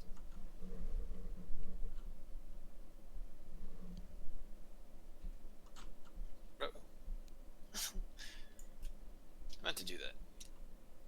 Shit. I got this. I think I have a sacrificial knife. You can res me. But my world buffs. But more world buffs. Yeah, so I'm pretty sure the spores are random as well. So Yeah, they um, it's a different place. they also explode if you're not there quick enough. So it's gonna be imperative that everyone gets there. You have probably like a group leader maybe to make sure everyone is in position before you take it. Because I think if you just run into it, you pull. What's up? What's that knife called? I think you have to hit it. Like, it doesn't have much life. Like, you just smack it and it explodes. I'm trying to figure out what that knife is called that kills you.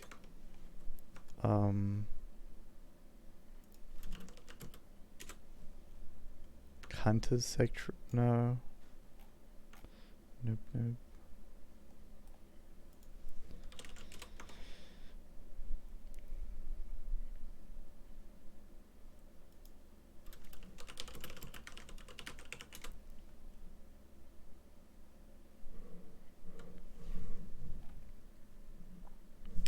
Rashas.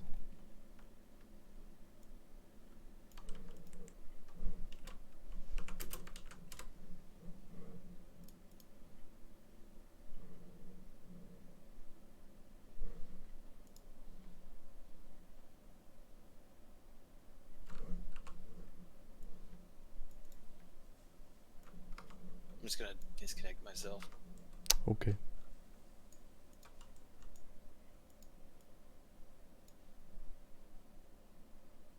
This is how not to do the fight, folks. Yep. But yeah, so that's kind of the main. It's actually good to know that thing doesn't like close 5 seconds into the fight. It closes like immediately. But that's kind of the thing that will probably get set up to get everybody in the room and get totems dropped, everything, and then just tank the boss just a hair closer than the middle. Let me know when the fight resets. Will do. Yeah, I mean, there's no... You can get really close to the boss to pull him. Before you pull him. Yeah, we'll probably have that rotation, and we could realistically probably have like a couple people assigned to be. There you go. You have been disconnected. You're still in the game. Yeah, I'll wait a few more seconds. We'll probably. I don't know. It would be nice to have like specifically a healer assigned to like calling out who's going to be healing, and then they'll just be like max rank heals, like next person up, max rank heal, next person up, max rank heal. Yeah, if we had maybe 2 preferred like AoE healers, and then if they show up in the alphabetical list of that weak aura, we can just skip over them manually. And then just have them you know, AoE healing whenever applicable. So We could even have them be like strategically like in the middle of the pack in the first one, to where like they're like the fourth or fifth healer, um, because they're not going to need to be doing anything initially, and then a minute and a half or what is it, 2 minutes into the fight when they actually need to be healing, their heal is up. right, but like at the same time, you want to like tread that boundary so that it's off cooldown quicker. You don't want to just be like, oh, I'm just chilling there. You're still in combat. You're still getting hit. Are you in the character select screen? Yeah. Hmm. I'll log in a different character.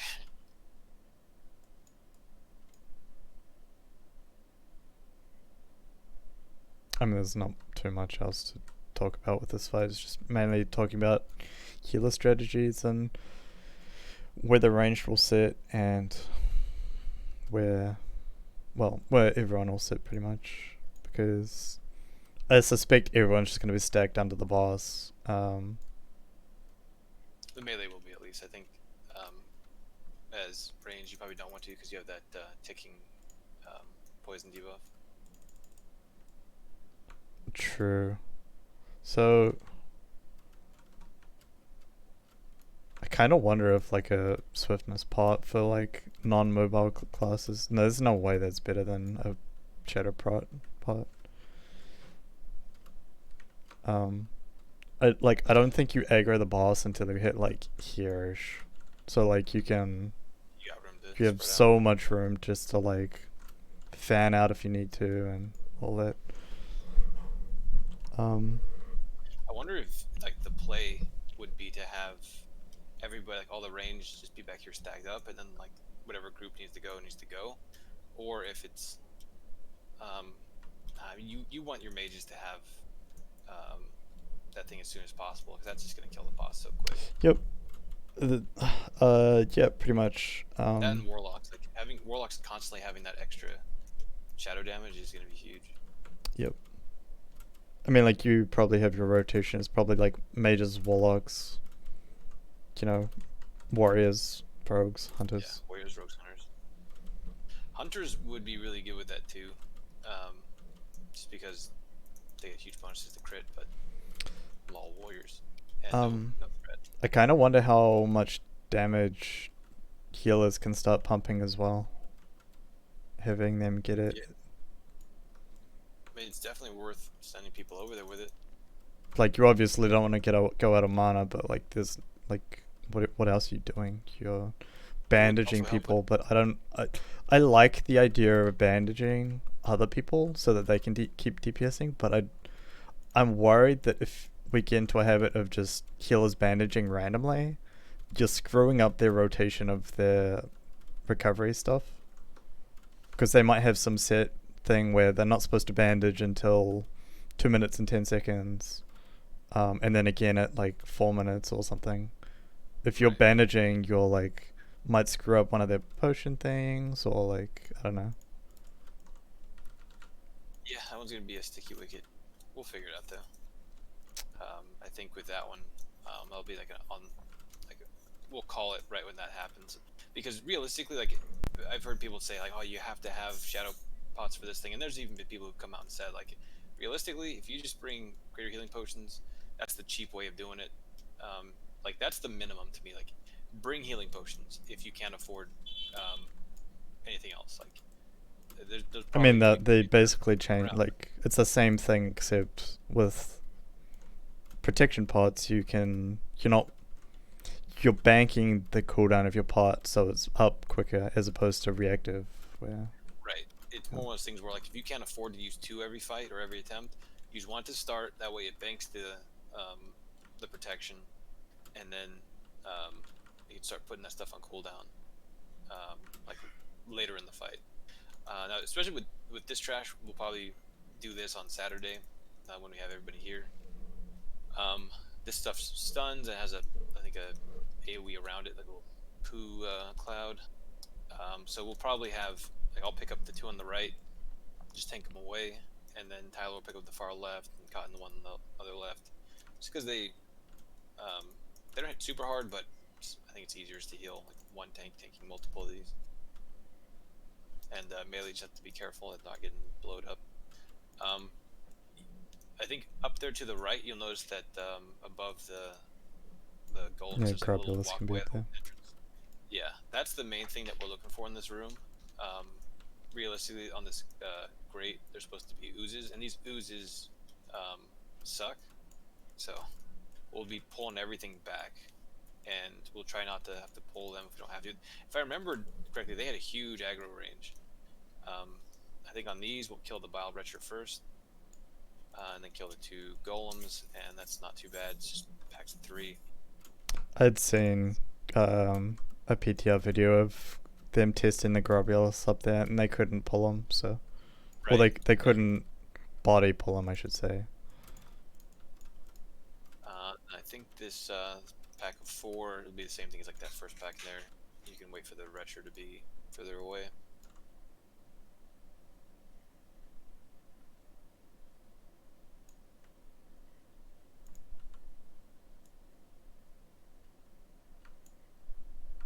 This one is definitely one that melee got themselves killed a lot on. Like these slimes right here, melee can't go anywhere near, like not even a little bit. What's it called? The trap, the hunter trap. You put a slow one right here, and you just at range kill these. Like if mages run in there and start arcane explosioning, they're gonna die. Like Yeah, this is all Blizzard. This is all Blizzard, Hellfire, whatever you do, like Dynamite. As long as you're not in melee range, you'll be fine. They don't have a ton of health. Rain of Fire. Rain of Fire. Yeah, Hellfire would definitely get you killed. Yeah, I was like, That was a test, and you passed. Oh, hell yeah, I'm such a passer. And we'll get to this room. If I remember correctly, I think it's the monstrosity that fears. So you pretty much just blow up the monstrosity, and then the mad scientist, I believe. Not really a whole lot of like tankage. It's like specific tankage. It's more just everyone blow that guy up and then do AoE. Like we need to kill this stuff quickly, but if that guy gets his fear off, then bad things happen. So it's just everyone needs to blow his face off. And then Sludge Belcher, you just turn him around.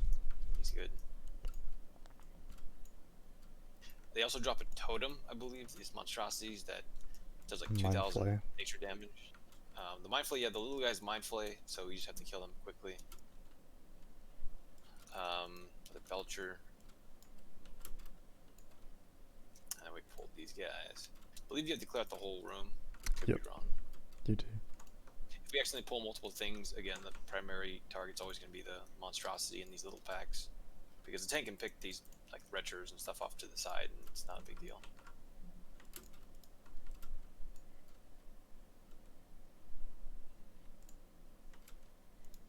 But from what I remember, the boss didn't have a huge aggro range. Like I can hit him from right here. Realistically, we'll probably set up with the tanks right where I'm standing right now. Okay, it's a countdown. I didn't even know that was a thing. I'm just gonna body pull him and then pull him back.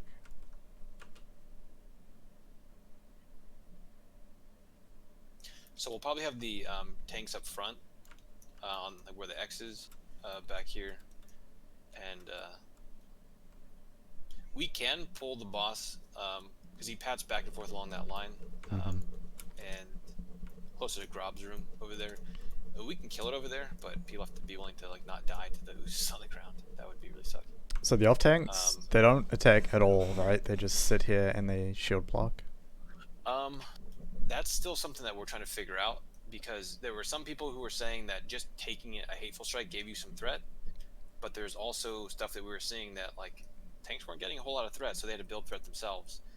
So it's kind of one of those things that if the boss does something where it automatically gives you threat, we'll probably do the 4 tank strat, and we'll just have like 2 healers set aside for like if it's Tyler is tanking the boss, myself, Cotton, and Jack Nick, and then we'll just realistically there's probably not going to be a whole lot of hateful strikes that get through to Jack Nick, but if they do, he's going to have a couple healers that are assigned to just like top him off, and then because he'll just be constantly in that 4 rotation.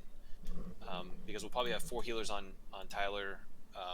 Probably with me taking the primary amount of tatefuls, we'll probably have 5, and then maybe 4 healers on Cotton, and then like one of those 4 healers is like a HOTS healer that can put HOTS on like Jagnik and myself, and just all 3 of us. I think I had 3 on main tank, and then 3 on Hateful 1, 3 on Hateful 2, and then 2 on the last Hateful 3.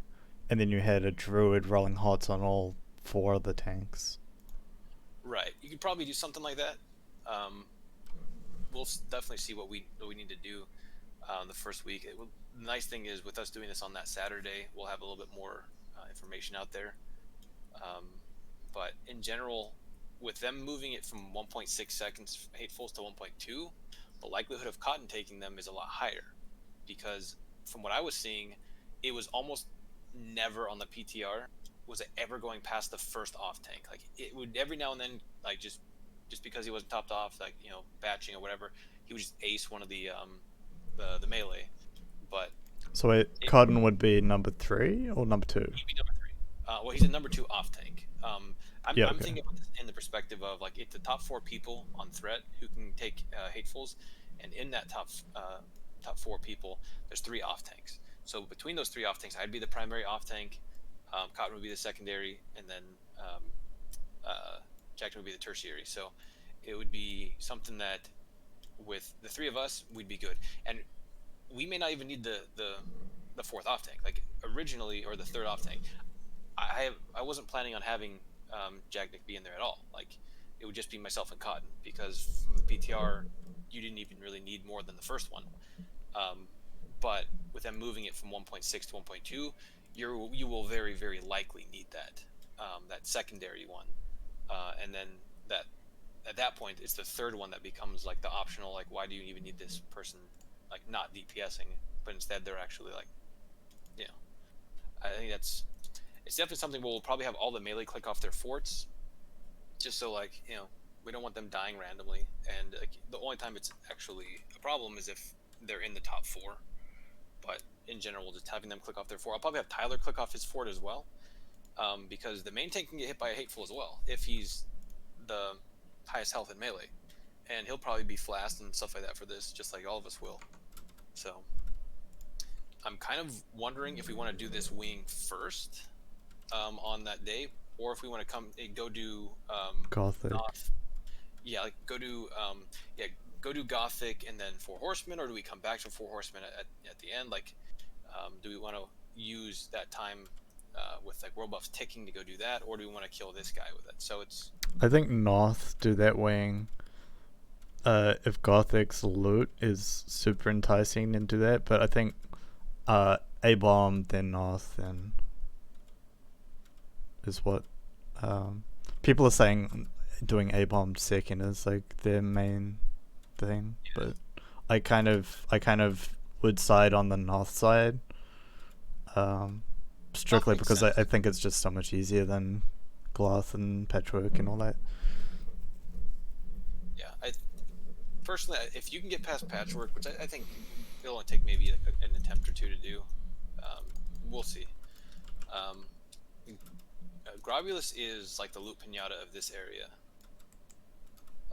To me, I think you get a lot more in depth with Thaddius, because there's just so many things going on. Like, with the ads beforehand, you have to make sure that, you know, your healers aren't getting all their mana drained. The boss hits like a truck, so you have to make sure all your healers understand who's currently tanking it, because I think the boss was tauntable. This one was an interesting one from what I remember, where you had to pull these back, and I think there were... It doesn't look like this on the PTR. It was, I think, 2 of these guys, 2 of the Patchwork looking guys, and they're stunnable and they do a lot of damage, so you just have to make sure you stun them. 2 of them over there on the up against the back wall there, and then when you kill these ones, the ones in the back start moving forward. Interesting.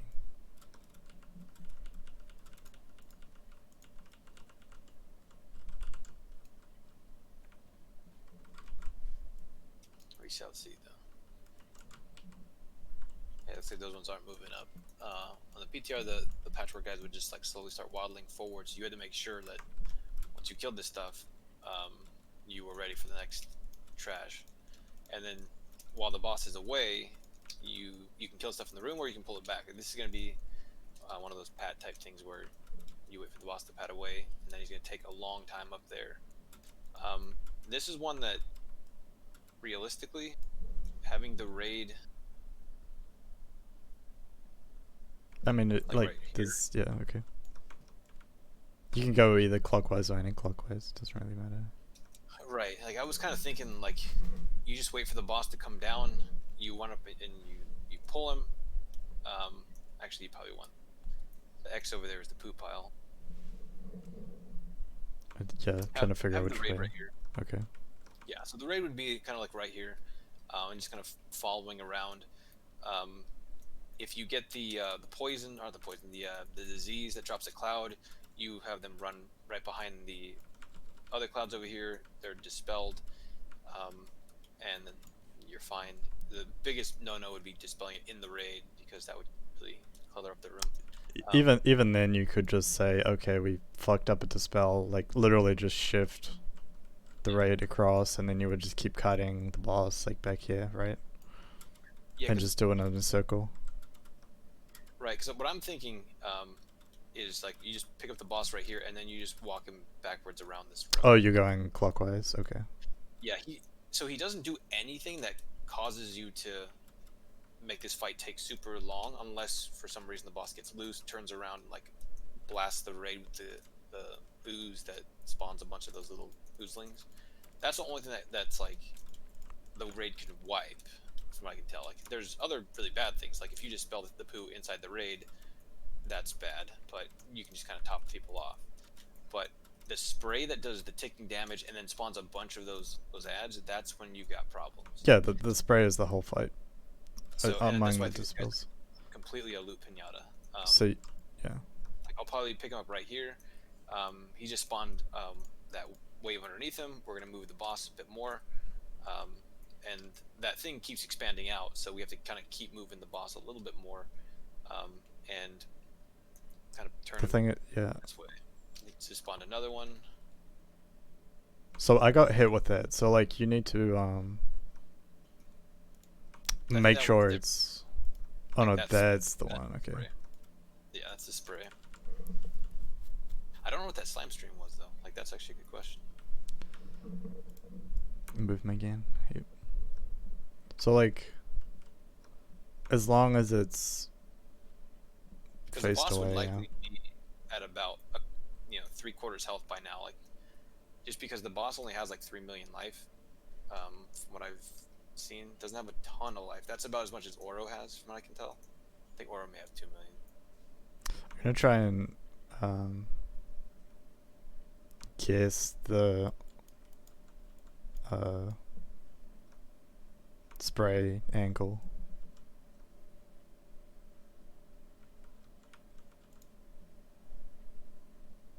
This is much sharper than 90 degrees once he does it.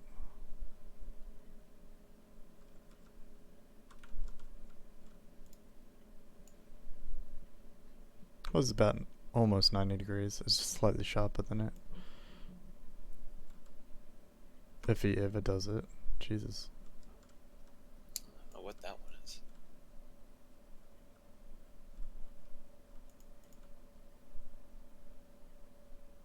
Is he ever gonna do it now that I'm... He should do it soon. Jesus.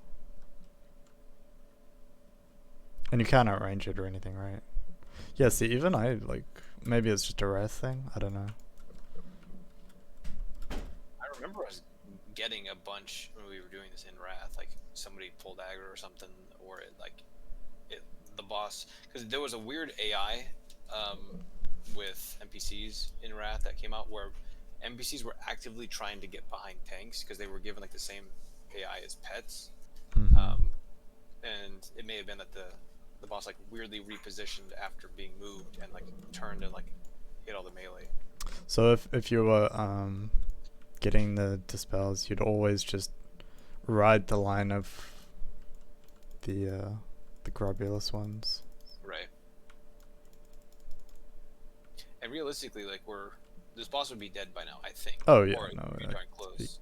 Yeah. And as long as people don't pull aggro, like that's the biggest no-no. Like we'll probably do Trank on this fight and be like, look, just don't pull aggro, we win. This is kind of like a Veil type fight where it's like this is a loop pinata. There's not a whole lot to it. The only thing that you can do that's gonna be bad is pull aggro. The only worry I see with this strat is we might have to be moving much quicker because of the diseases. We'll be going out every like, I don't know the thing, but like the range would start getting cut off at this point, so we'd have to like rotate quicker potentially. Other than that, I think this fight's gonna be super easy. Do you think there'd be a better way to like go around? Oh, I finally got one. What the hell? Oh, that's the disease, huh?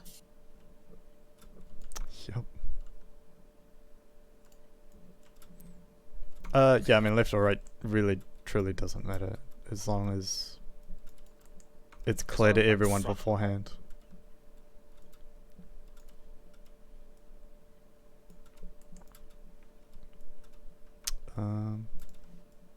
Then we have our buddy Gluth.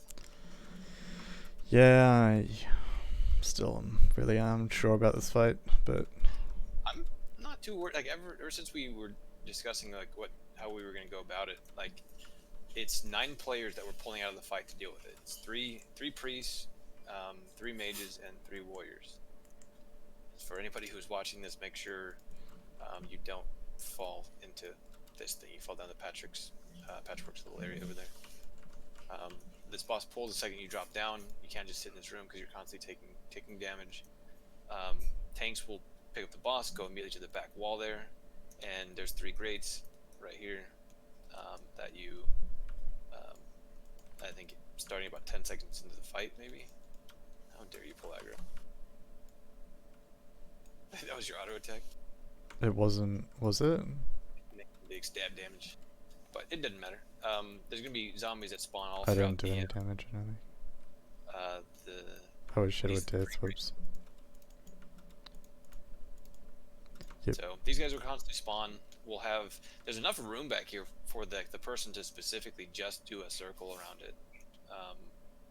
Like you're literally just running around in circles, and when you have enough of these, you can, like when another one spawns, you just Nova it every now and then. Like if you need to have help on threat, maybe the second or third one that spawns, it might be good to Nova and get some threat, because once there's a bunch of these in the room, healers aren't going to be having, because all their threats split between all of them. But I think when there's just one, the 3 spawns, like the first spawn, it's only 3 and then the boss. So there's only 4 targets where their heals are getting split. It's not a ton of healing going out initially, so I don't think heals will pull aggro, but it's the problem. Generally not the first set of waves of zombies, unless like the kiting gets absolutely messed up, which it can do.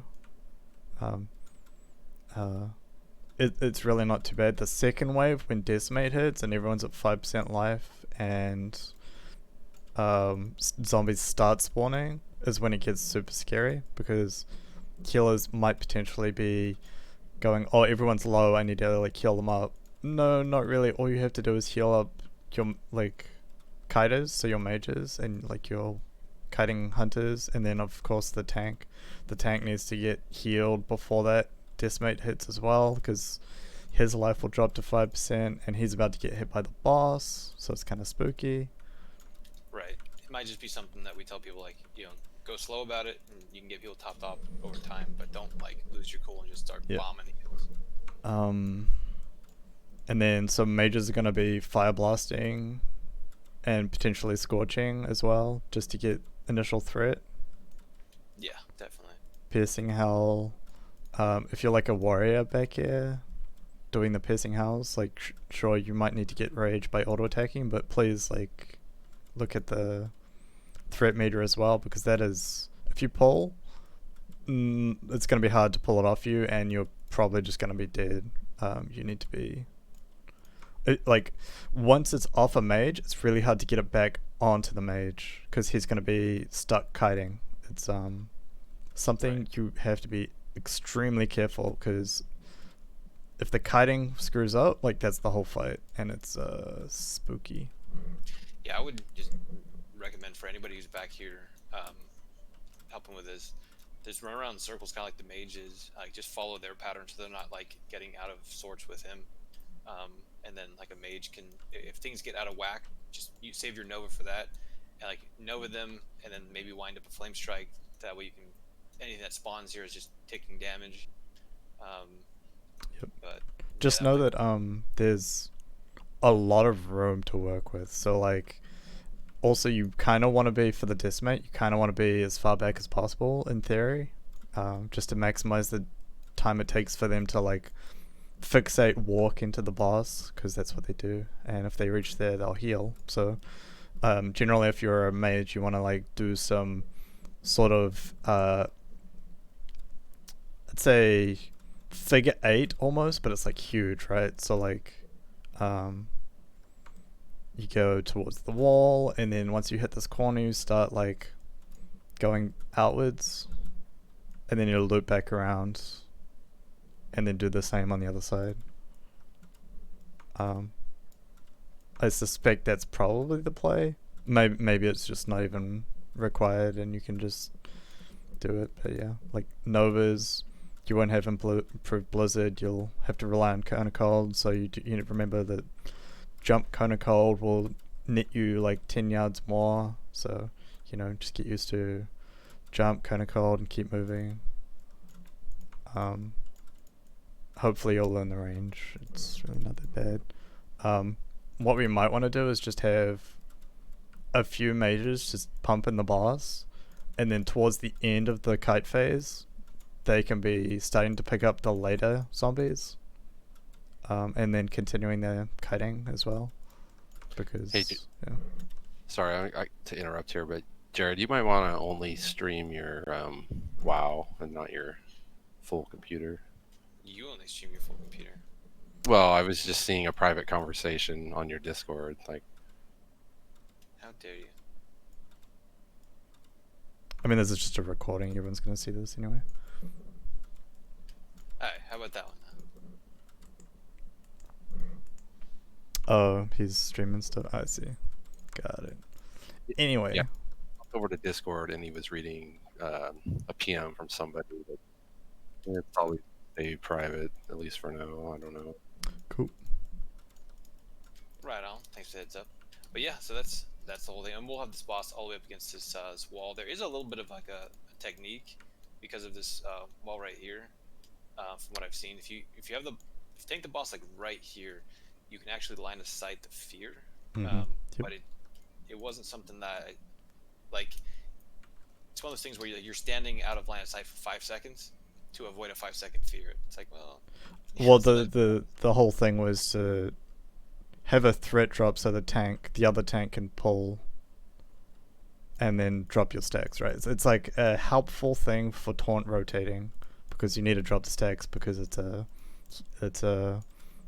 first boss of AQ 20, right? Like it's a mortal wounds Vanquist style ability. You can actually taunt the boss. Like I think on that. Right, but like what I'm saying is it would help you transition, because once you're fed you drop all threat, so it's like it's an addition to helping with that. Okay, so for this, I think it's melee on the left or right. I can't remember. I think it's melee on the right, if I remember. I think the guy on the right drains mana, so you have to like, as a healer, max range it. Yeah. And you have to watch out for the knockbacks for the tanks. Yeah. I think we'll probably put two tanks on both sides and just have them. Like, these guys don't hit super hard. Like hit hard enough to where like you have to. Like it'd be good to have a shield on, but probably just before the toss, because they pick up the tank and toss it to the other side. We'll probably have the secondary tank taunt, just so that threat's not lost. So that he'll throw that tank to the other side and they'll be good to go.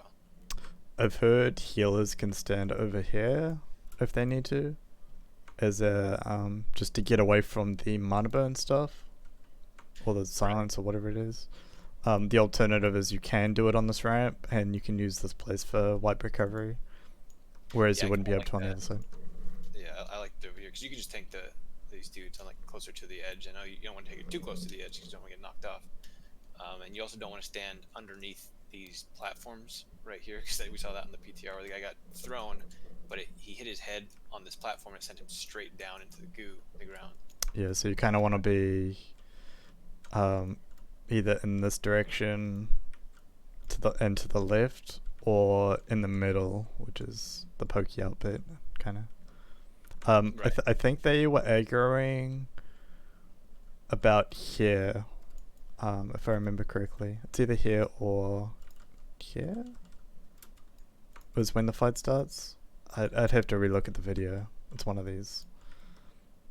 Like if you look across and look at the platforms below us, you can kind of see this edge here. If you draw a line all the way across, I think that's where they were saying that that's where the bosses pull. Oh, like right here, the aggro? Yep. Okay. It's either that one or like the start of the next one, but I'm pretty sure it's this one. I think the second they see you, they'll aggro. I don't remember them being that far back, but Maybe it is this one then, but yeah. Cool. I'll go to the other side and kill that one real fast.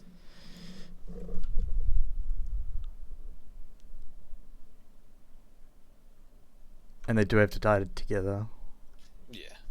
or else they raise and it takes forever. So I imagine the melee might kill it quicker. I'm not sure. And for this, you do have to jump.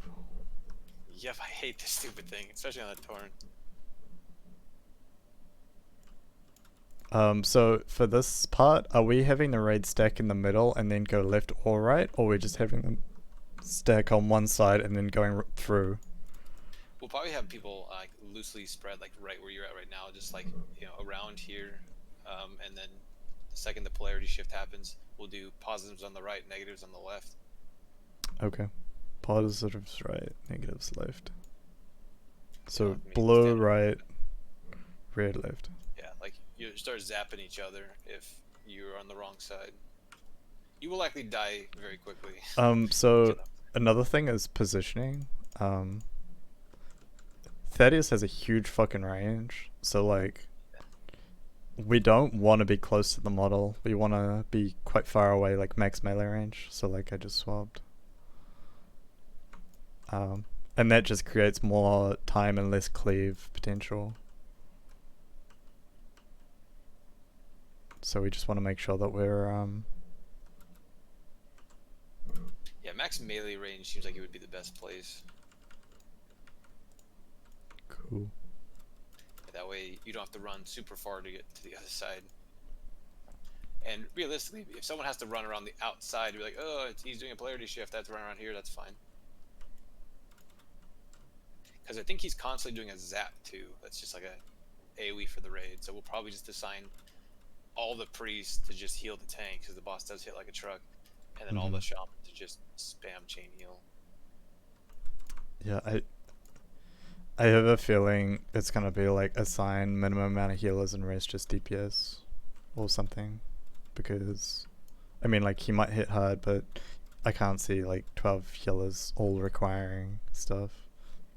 And if the splash happens, it does happen. Like they're gonna die regardless. It's just scary when 3 people screw up, I guess. But yeah, I mean, I'm not worried about Thaddius at all. It's like a personal responsibility thing. Also, I heard that when it does go away, it has a chance to batch an extra tick. So you want to just stay spread the whole time until the debuff is gone.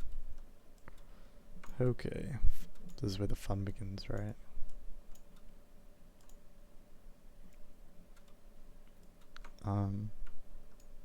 What'd you click on?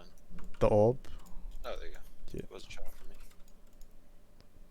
So I assume we're just using like kind of, if you're looking at the minimap, there's like these huge thick halfway lines. Yeah, the left and right.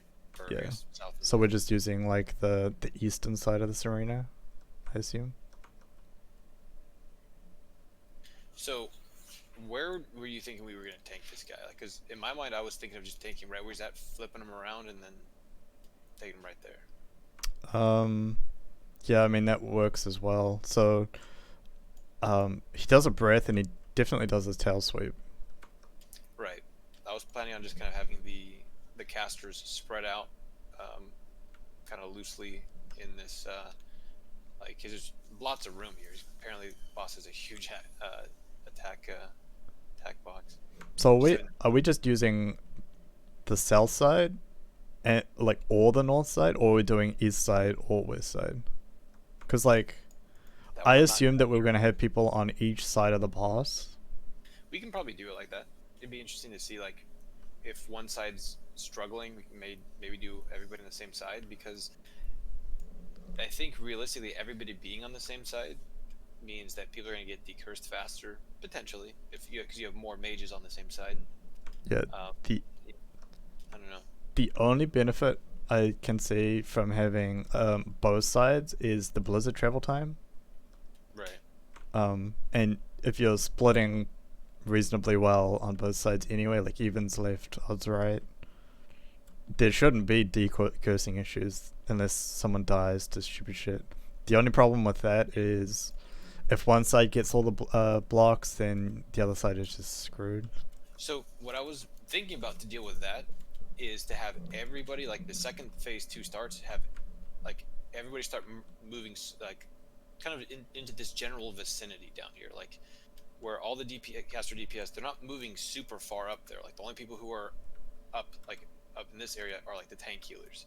All the caster DPS, since we're already using this entire semicircle, like odds left, evens right, it would be like where this pointer is right here, from this tip right here to like the middle of the left side.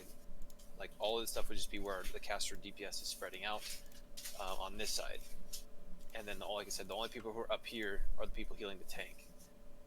And then the second phase 2 happens, everyone starts to loosely stack in, not so much stack, but just kind of congregate in this area, so you don't have to worry about all the blocks being on one side. And then if you get the block on you, you move forward to kind of like right here, and you take the block. I don't think you get the chance to move, can you? Yeah, I thought it was puts immediate. No, it puts an arrow on your head, and Okay. you have a second to move up. So heals at purple, ranged are like hard spread at blue. This is assuming we're all on one side, right? No, this would be both sides. Both sides, okay.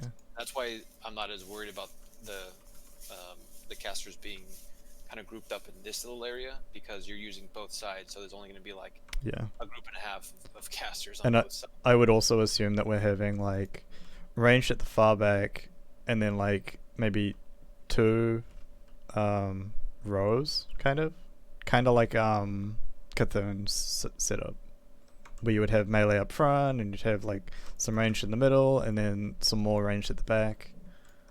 That way, if blizzards go through people, you can sidestep, and there's like just room. You can kind of gauge where the blizzards are going, because the blizzards are a huge pain in the ass. Yeah, in general, the blizzards are just the thing that kills you in this fight. Like over time, like the ticking stuff will drain your mana, but yeah, I don't think like it's the blizzard hits for like 4,000 damage, like 3,000 to 4,000 damage. So if you just stand in it, you're gonna die. So I think the people I've seen for the most part that are the most in danger for it are probably the melee. So you thought about going like this, or like having it face the... That was a general idea. Just flipping it around. Let me see the range on that. Jeez, that blizzard hurts. So wait, does he do a breath? Because if not, then you can just face it. He does a cleave. Cleave. I don't know about a breath, but I do know like he's gonna end up moving if there's a blizzard on me, I gotta get out of it. Yeah, it will be way less likely, because you'll have 40 or 39 other people in the raid that they're chasing, instead of just a 50-50. But so there's the transition. Everyone would start moving. Like I would probably have to run around the outside here. Everyone would start moving towards. Ooh, there. yes, yeah, it's instant. I don't think you get a chance.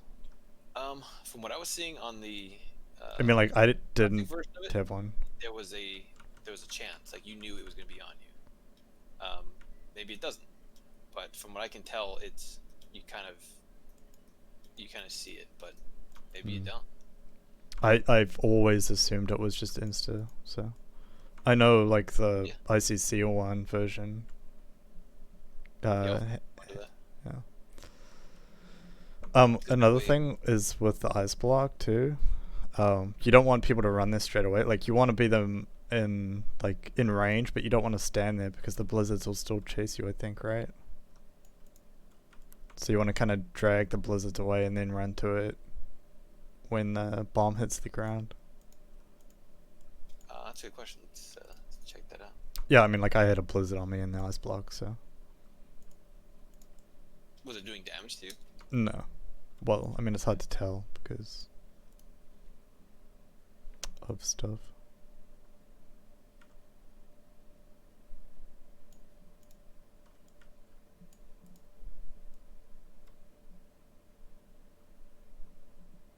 And I've done some math with tier 2 healing. It really just depends on how much damage we take, so yeah, it's just like no chance of predicting it. And maybe I'm wrong, maybe if I pull up a PTR video it'll be different, but so you kind of want to probably gather in the eastern side beforehand. But you have so much time before the bomb hits, I think it's fine.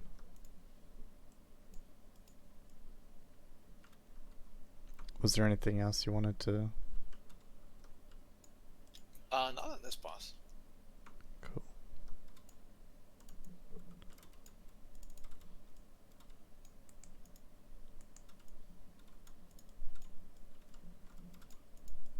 I'm just really curious about how much frost resist we really need. Like if healers need to drop healing pieces for it.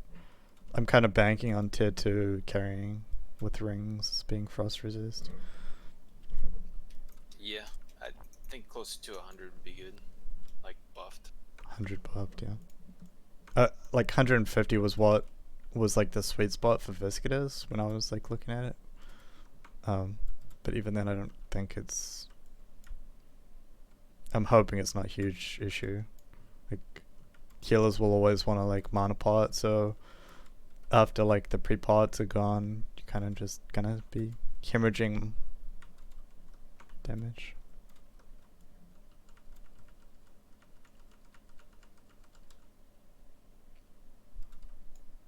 I'm just gonna go straight in there and start it because shitty RP. 3 minutes 30. So it's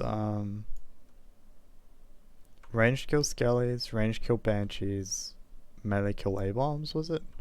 Yep, and hunters do not use multi-shot. Because, Yeah. yeah, as much as I want to kill the entire wing of these things.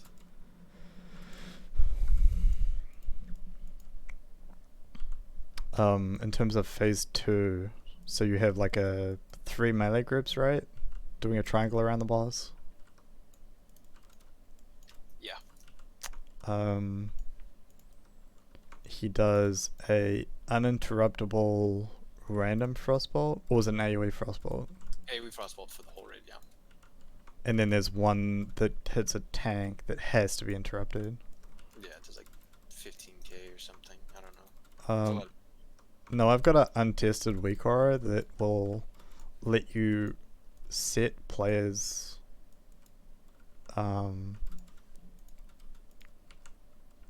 groups, and you can have 3 different interrupt groups.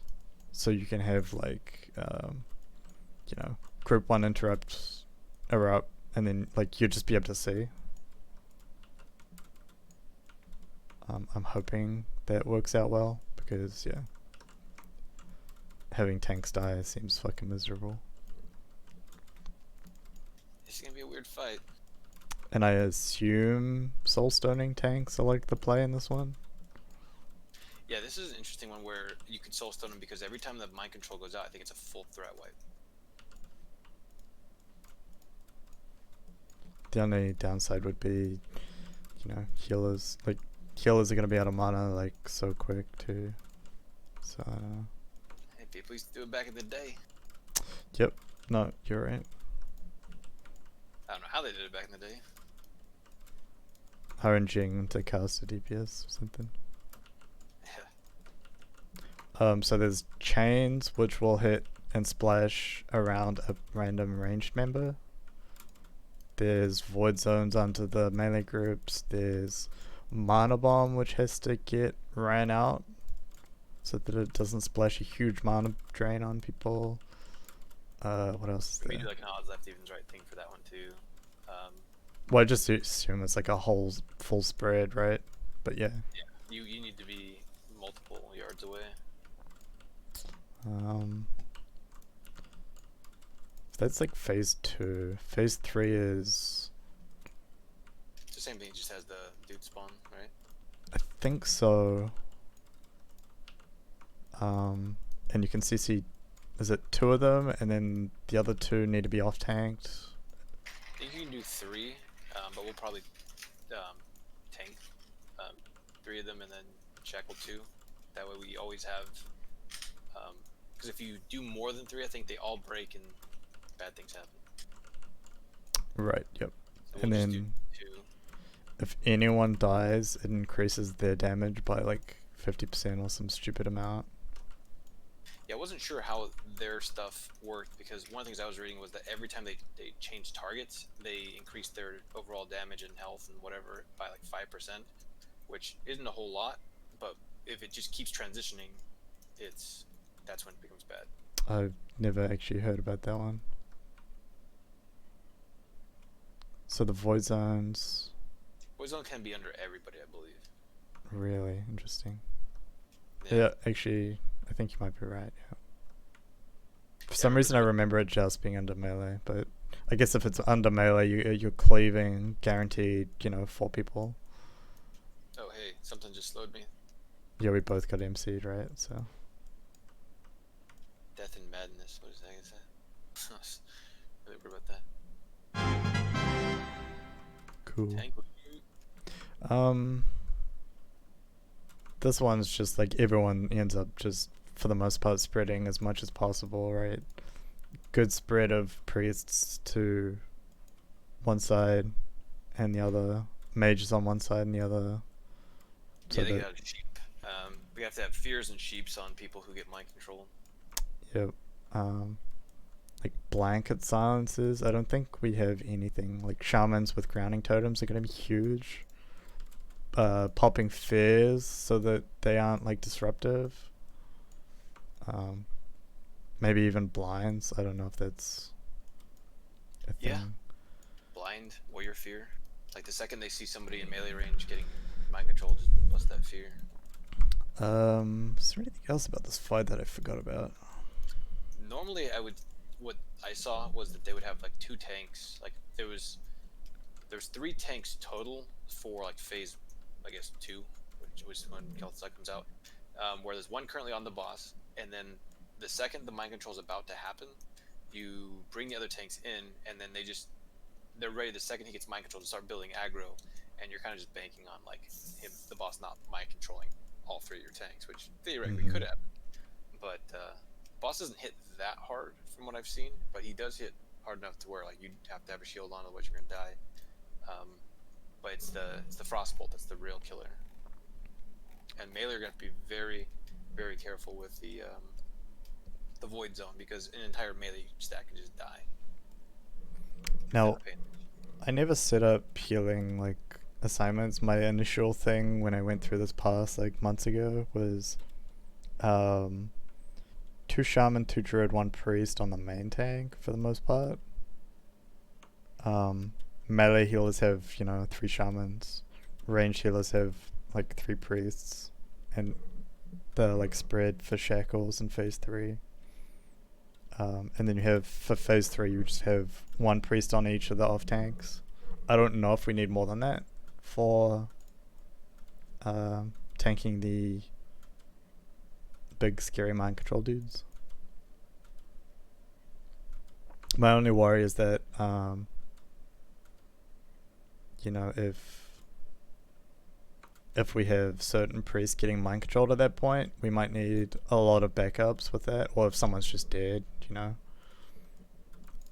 I guess that's more of on the fly changes that need to be made. And Right. Yeah. I think that's pretty much it. Is there anything else you wanted to add before I stop recording? No. I think we'll be good with that. I mean, Cool. this fight in Sapphiron is going to be like the real killer. So once we get that stuff down, like the strategy down that we want to use, I think we'll be fine. And again, the first couple weeks, my priority is just getting the first 13. Yep. And then just trimming time off where we can. The first week is just always going to be a slog with so many fights just to have people learn. Lots of personal responsibility fights where people, again, have to just learn. And that just gets cut down with time. It's just a matter of, like, how quickly is that time. Cool. I'm going to stop recording now.